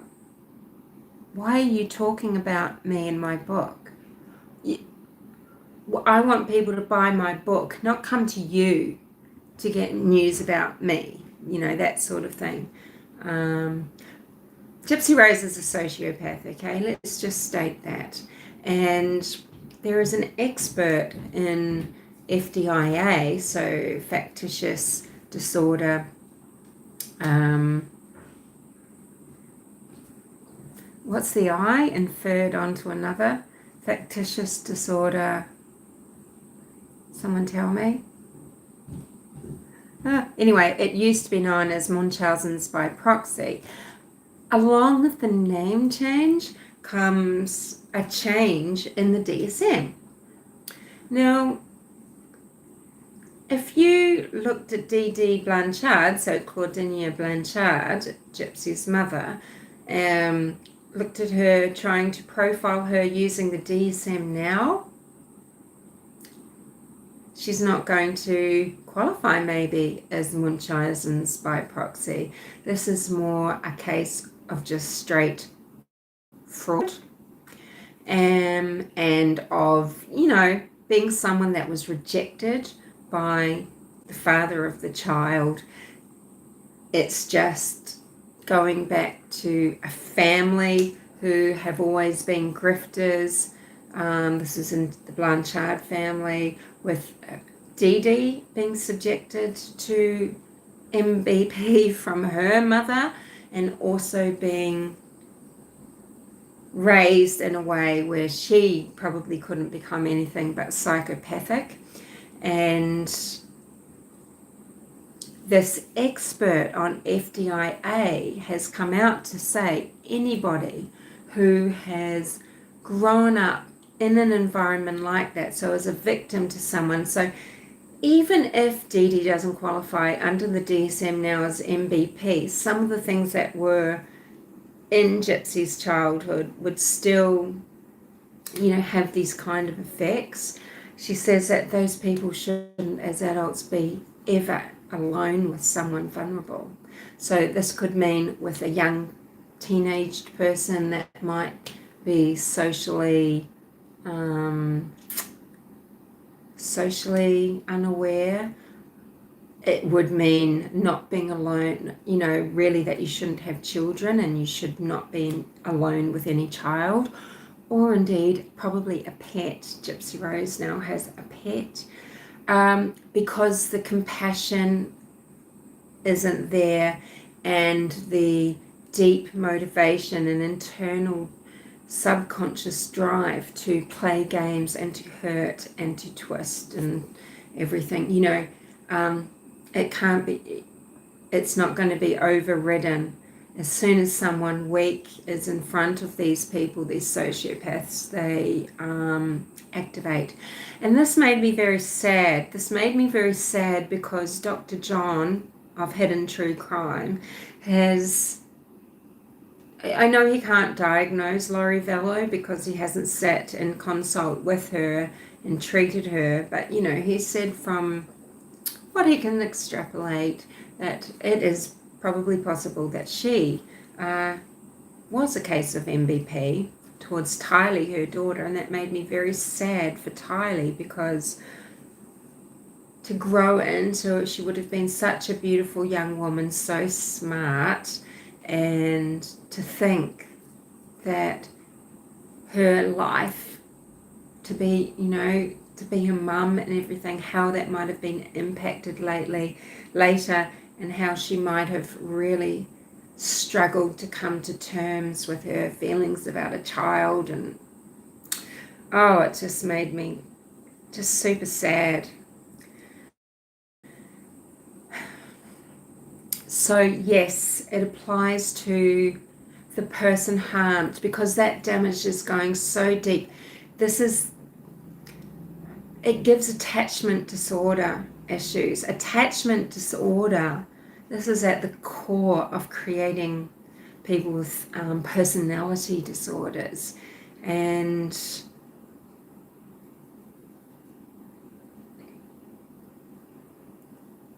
yeah, so my theory on Gypsy Rose Blanchard, now what are we supposed to call her? Is it Harrison? Gypsy Rose Harrison? Goes beyond manipulation, but that's just a drop in the bucket. anyone in the world. So it could be their child, mother, sibling, partner, friend, random person, provider of anything. That person is, they're just a person to be used.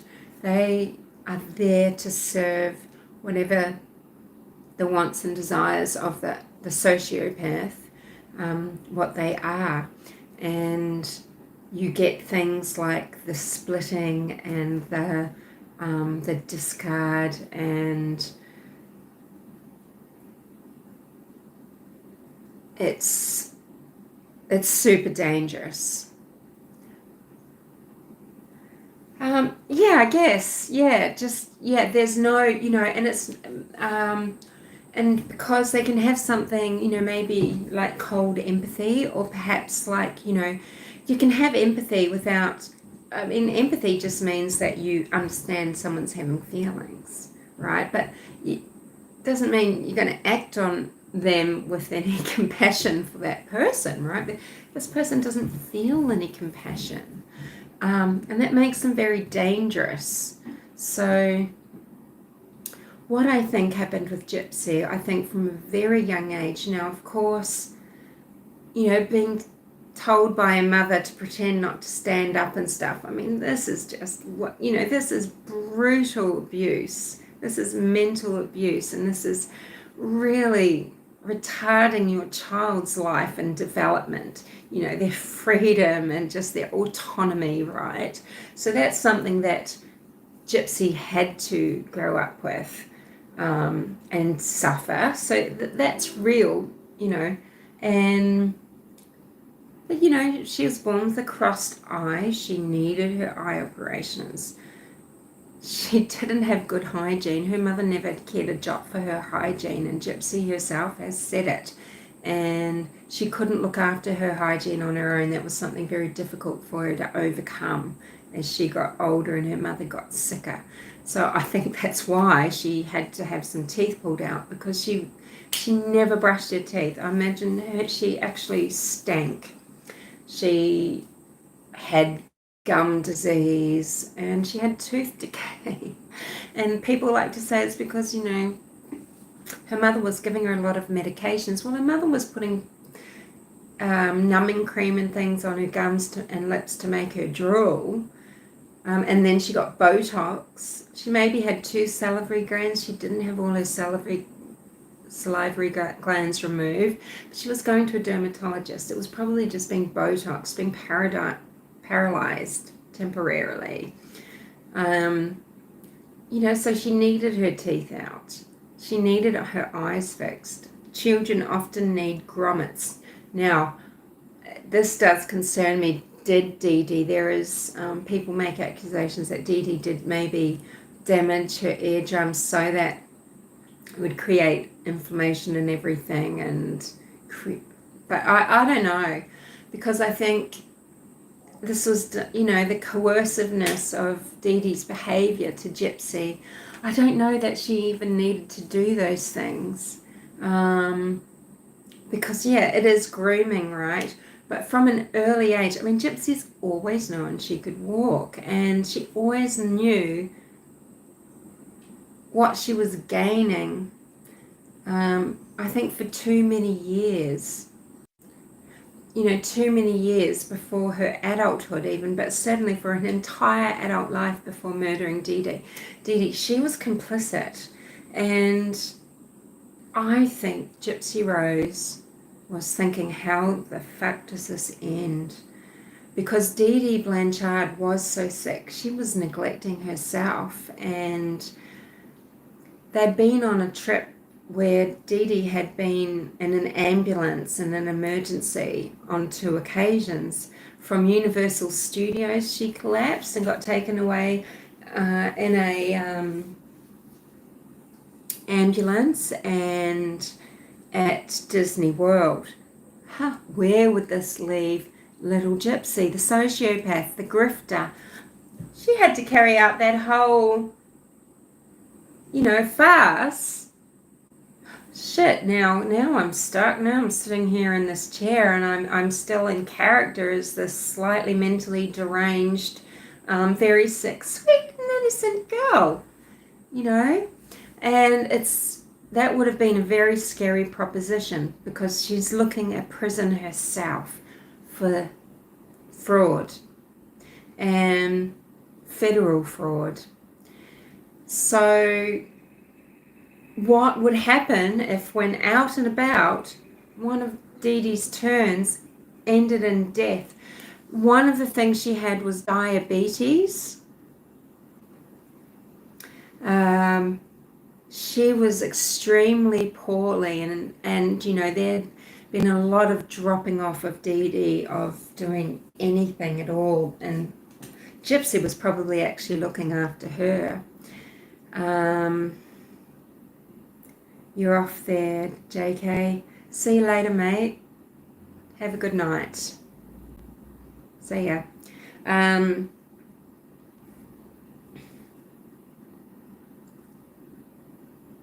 Can you imagine? Can you imagine? And then the authorities coming and people coming in that, her family even knew, right? But she would have been trapped. But what if Dee Dee were to pass, but she could control this and get out somehow, and then say she was running away from the Wicked Witch, and that it was all Dee Dee's fault, and that Nick killed the mother.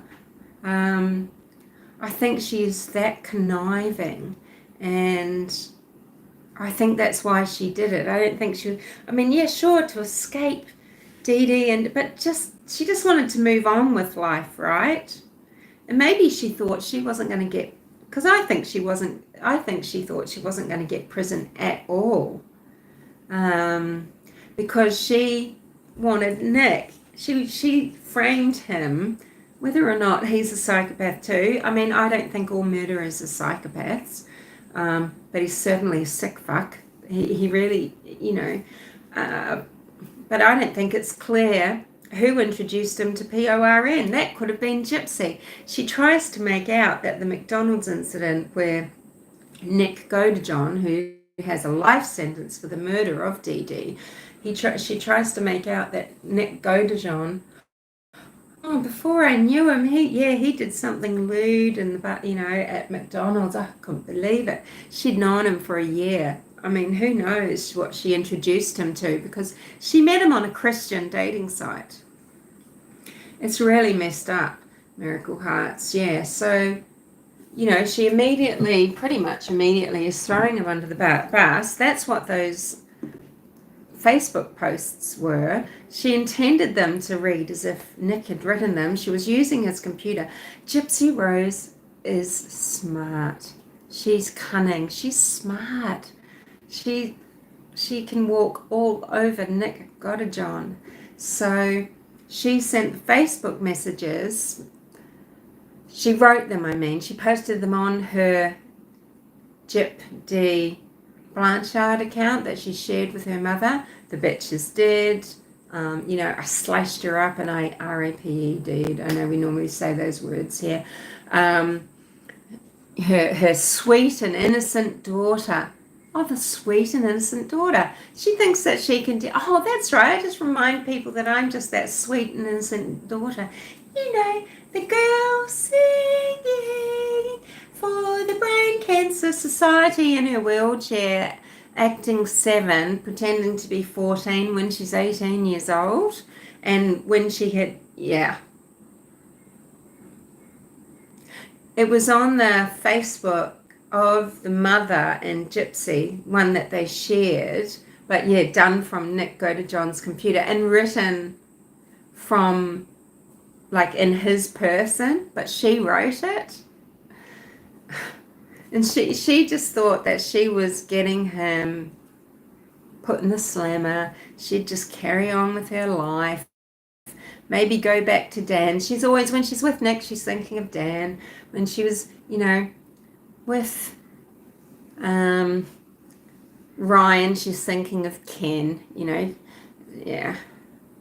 She's a terrible, terrible person. But that's my theory, which I've been spreading around everywhere. And now I think the Good Wives Network, I think that's what they are definitely going with, is It was actually the grifting and the scamming, the fraud itself that Gypsy knows that she has been involved in for so many years. As an adult, she's absolutely culpable. There is no excuse. There's a huge fraud against the communities, the charities, the medical institutions, whether they're involved in it and complicit or not. She is grifting too. She's not just being controlled by her mother this entire time, and I'm not saying it hasn't been a terrible situation that she's wanted to get out of, but the reason why she thought of this terrible plan, and remember, this is why people do these plans, because they are sociopaths, right? Pat Brown told a story of I can't remember where she was from, maybe Sweden or Switzerland. She was an au pair in America for a family who was maybe an older child, and she was there to look after the baby while the mum was at work. And she just was having trouble assimilating, and she wanted to go home. So she set fire. She set the baby on fire, and she set another room on fire. Then she set her room on fire so that it would look like she got attacked too. And then she made up this story. I don't know. I didn't see them, but and then I tried to save the baby and I couldn't get in. And, this is the solution that a psychopath comes up with. I want to go home. Well, if there's no baby, then my job ends and my father has to let me come home. That's how they work. That's how they think. And Gypsy is, in my mind, 100% a sociopath. That's how she thought to get out of it. But she needed something drastic because she really was in deep. She's liable. She's personally liable. She's committed so many frauds, and she would be put in jail for it.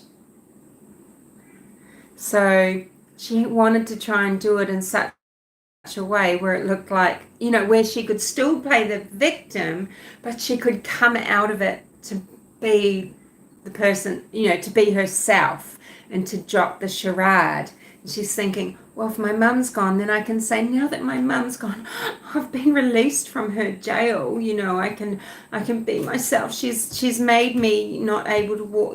She's made me do this all this time. When in fact, Gypsy is in complete awareness, complete knowledge, and had been for years, and many years before her adulthood as well.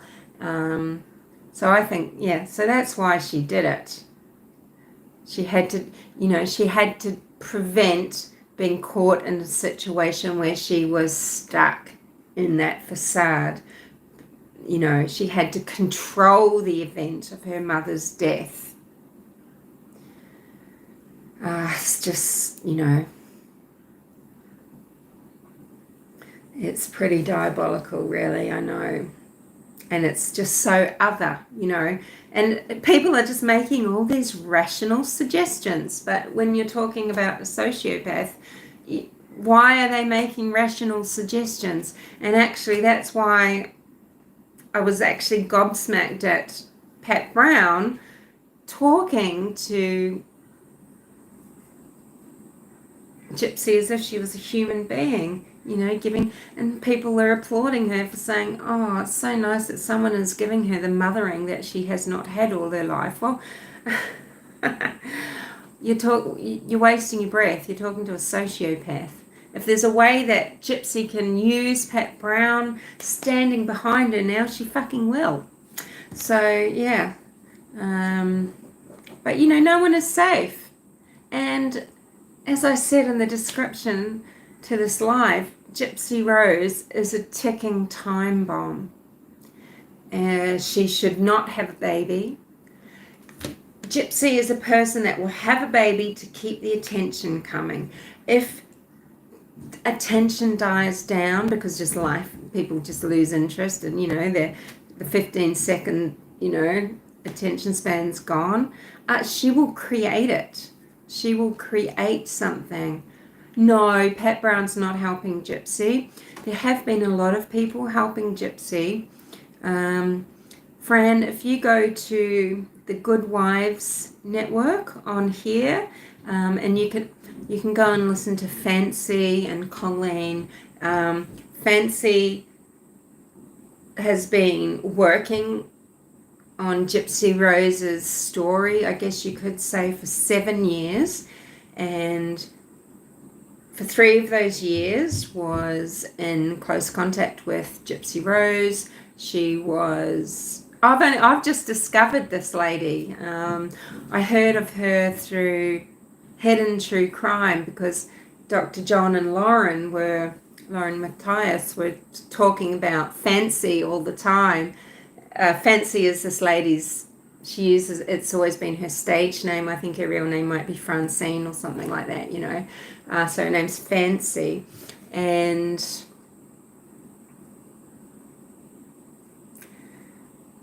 that's how I heard of her.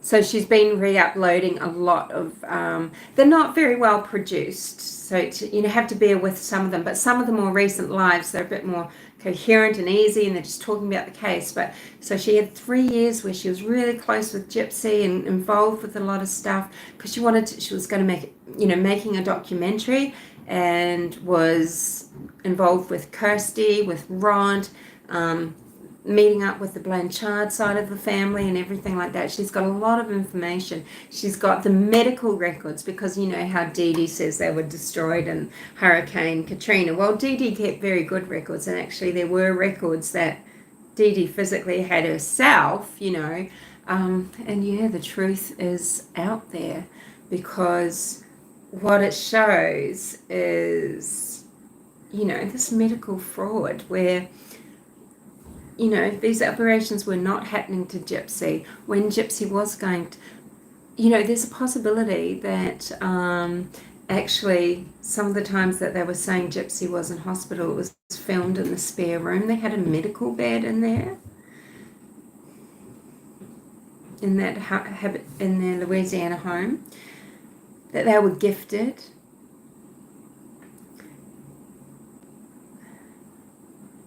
And definitely by the time they moved to Louisiana, that was full-on grift with Gypsy and Dee Dee as partners.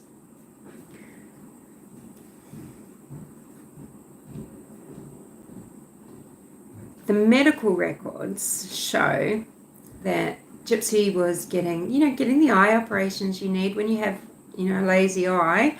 That needs a lot of correcting. It's never really quite right. Talked about her teeth before too, how she just had very bad hygiene all around. She just didn't brush her teeth. She had a lot of decay. She had gingivitis, so she needed teeth out. That is sad. That is, but I think a lot of people have been really swayed. I haven't seen it, but the act with Patricia Arquette. They've been really swayed by that, and Gypsy knows it and she uses it, and now she says things like, well, I didn't commit the act, so why don't people get off my case, kind of thing. Gypsy, I'd have a lot more respect for you if you did kill your own mother, but sociopaths don't think normally. They can't see things like that, right? So the other operations were just grommets in the air, but she did get this feeding tube put in, and that was brutal as well, and that was just all part of the show. So I'm not saying there wasn't abuse, and this development of attachment disorders, and but man, there's a lot of depersonalized. There's a disconnect from Gypsy and the world. Everything is what serves her, and that's just the bottom line. Well, yeah, Ryan. So Ryan Anderson, is it actually, not Harrison? Um, Being someone that works with special education students, he's someone that is knowledgeable in how to manipulate people that are other. Um, and he lied and said that he was sacked from the private school where he was hired because of his marriage with Gypsy Rose. Well, a private entity is allowed to say, hey, we don't think someone that is now intimately connected to someone who's murdered their mother is the sort of person we want around our students. But he was actually, it was actually to do with impropriety between him and a student, and he was suspended, and then the excuse is Gypsy Rose.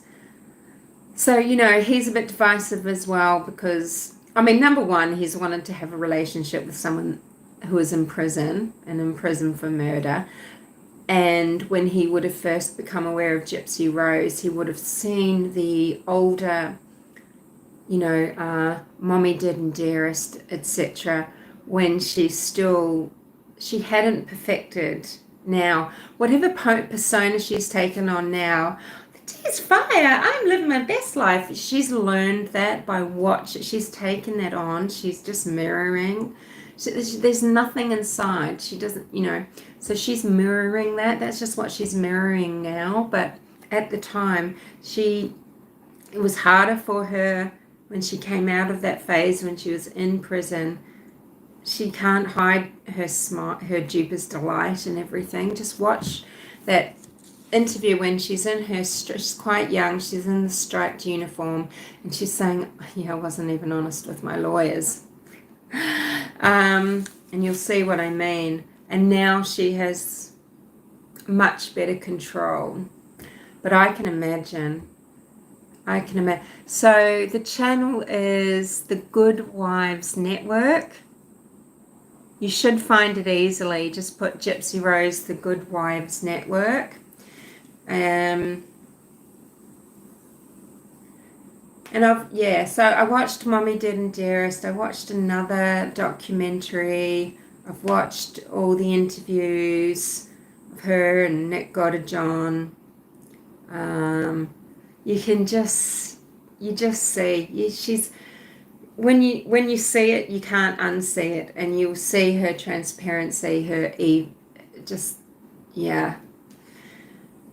Oh, it's one of those people I would not want to be in a room. My hairs would go up on end, my skin would crawl.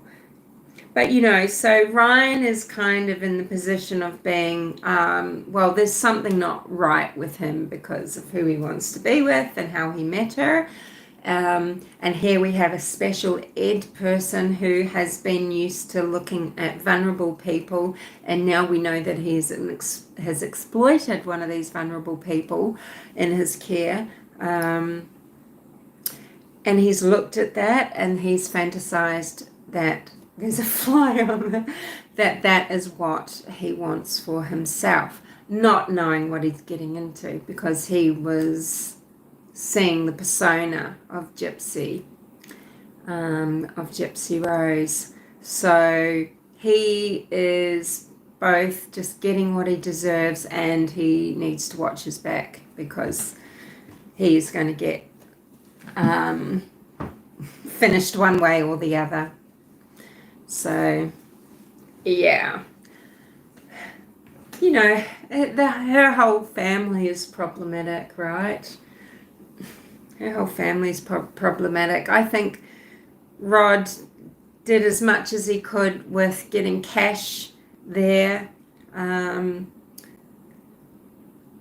Gypsy was growing up, because he is fully aware of how toxic Dee Dee and Gypsy are.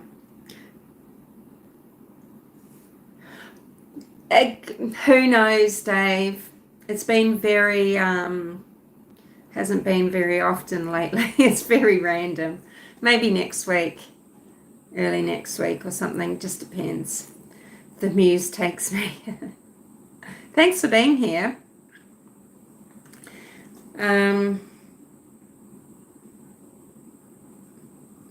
But yeah, that's not going to... Gypsy's just going to go from one drama to another. And when, she's making sure she's making her money, well, fine. But yeah, there's a lot that you've got to learn, Fran. Oh my goodness. Yeah. But I knew it. I was trying to be very reticent or level or a bit coy in my first video that I made of her. But I knew it then. I knew it already. I just knew sociopath, danger, more often would be appreciated. Oh, I'll try. It's nice. It's good to have a chat, eh? It's good just to talk about these things. Yeah, so no, you'll see. You can take Fancy's word for it or not, with all the hassles that she's gotten from Christy, caused mainly by, Gypsy playing people off against each other while she's been in prison and everything. And yeah, so what transpired was, after several years of working with them, actually being on Gypsy's side, being an advocate for Gypsy, wanting to make a documentary supporting Gypsy so that there was some sort of, warm, enveloping groundswell for her when she came out. She's just seen the light or the dark, so to speak, and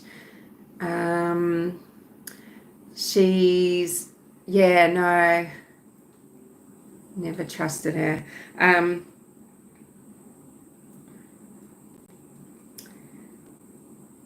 She's been stalked, harassed. Yeah, so she's still making her documentary, but it's not what they expect. And she had, there's things that Christy was holding back always.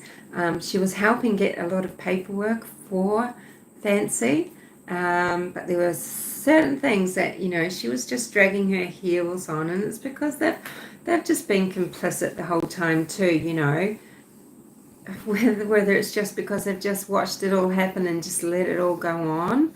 Rod's just, he's just been a complete... He doesn't want Gypsy living with him. I think he's perfectly happy that she's married and that she's someone else's problem. He's just going through the motions. He's kind of stuck. Because he's kind of caught out now too. He's caught out by Gypsy's arrest, just in the way that Gypsy was going to be caught out if her mother died in inconvenient circumstances. It is worth the watch. Look, it's just a matter of personal interest, this account. You've either got an interest in this sort of thing or not. Is that my dog?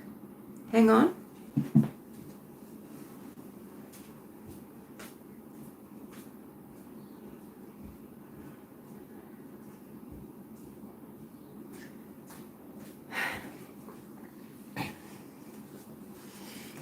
Yeah, if you've got a personal interest in it, I like these sort of cases because I like the human condition, and I'm very interested in looking at the human interactions.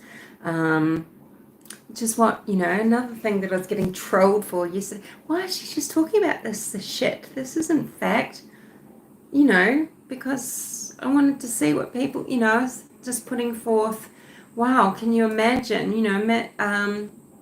what it was like in that Allen household, after the event, and look at what's actually happened. What do you think the state of their relationship could be? I mean, that's supposition, and that's, maybe invasive, but that's the thing. Those are the things that I'm interested in.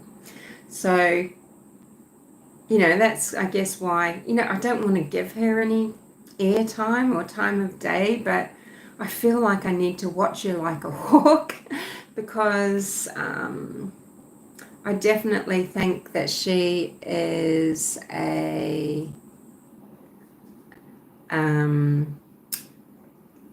a danger, it could be to anybody. YouTube's taught Fran a lot about people. Well, the funny thing too about these trolls, they probably think out in real world they're just regular people and everyone they like them and it's all working for them. It's fucking not. And I don't believe that they come on there and they just can be this other person and this other persona. No, it's always visible. It's always visible. It can't not be. Especially not to empathetic people. Yeah. They're always people, yeah, not very nice. I can't explain it. And I don't want to, but yeah, I've looked into their psychology before on this channel. But anyway, so that's it. So this was 2 hours 20. That's okay. That's pretty good going. So whomever is here, maybe some lurkers, I don't know. But Fran, this account, I think Mark Klein had to skip out early on because I was doing my own moderating. That's all right. Miracle Hearts, if you're still here, goodbye to you too. Johnny has skipped. Leo 8, not sure if Leo 8 is still here. Pigs Fly, wanted the trial, we do need it. No one knows when yet. Dave's gone.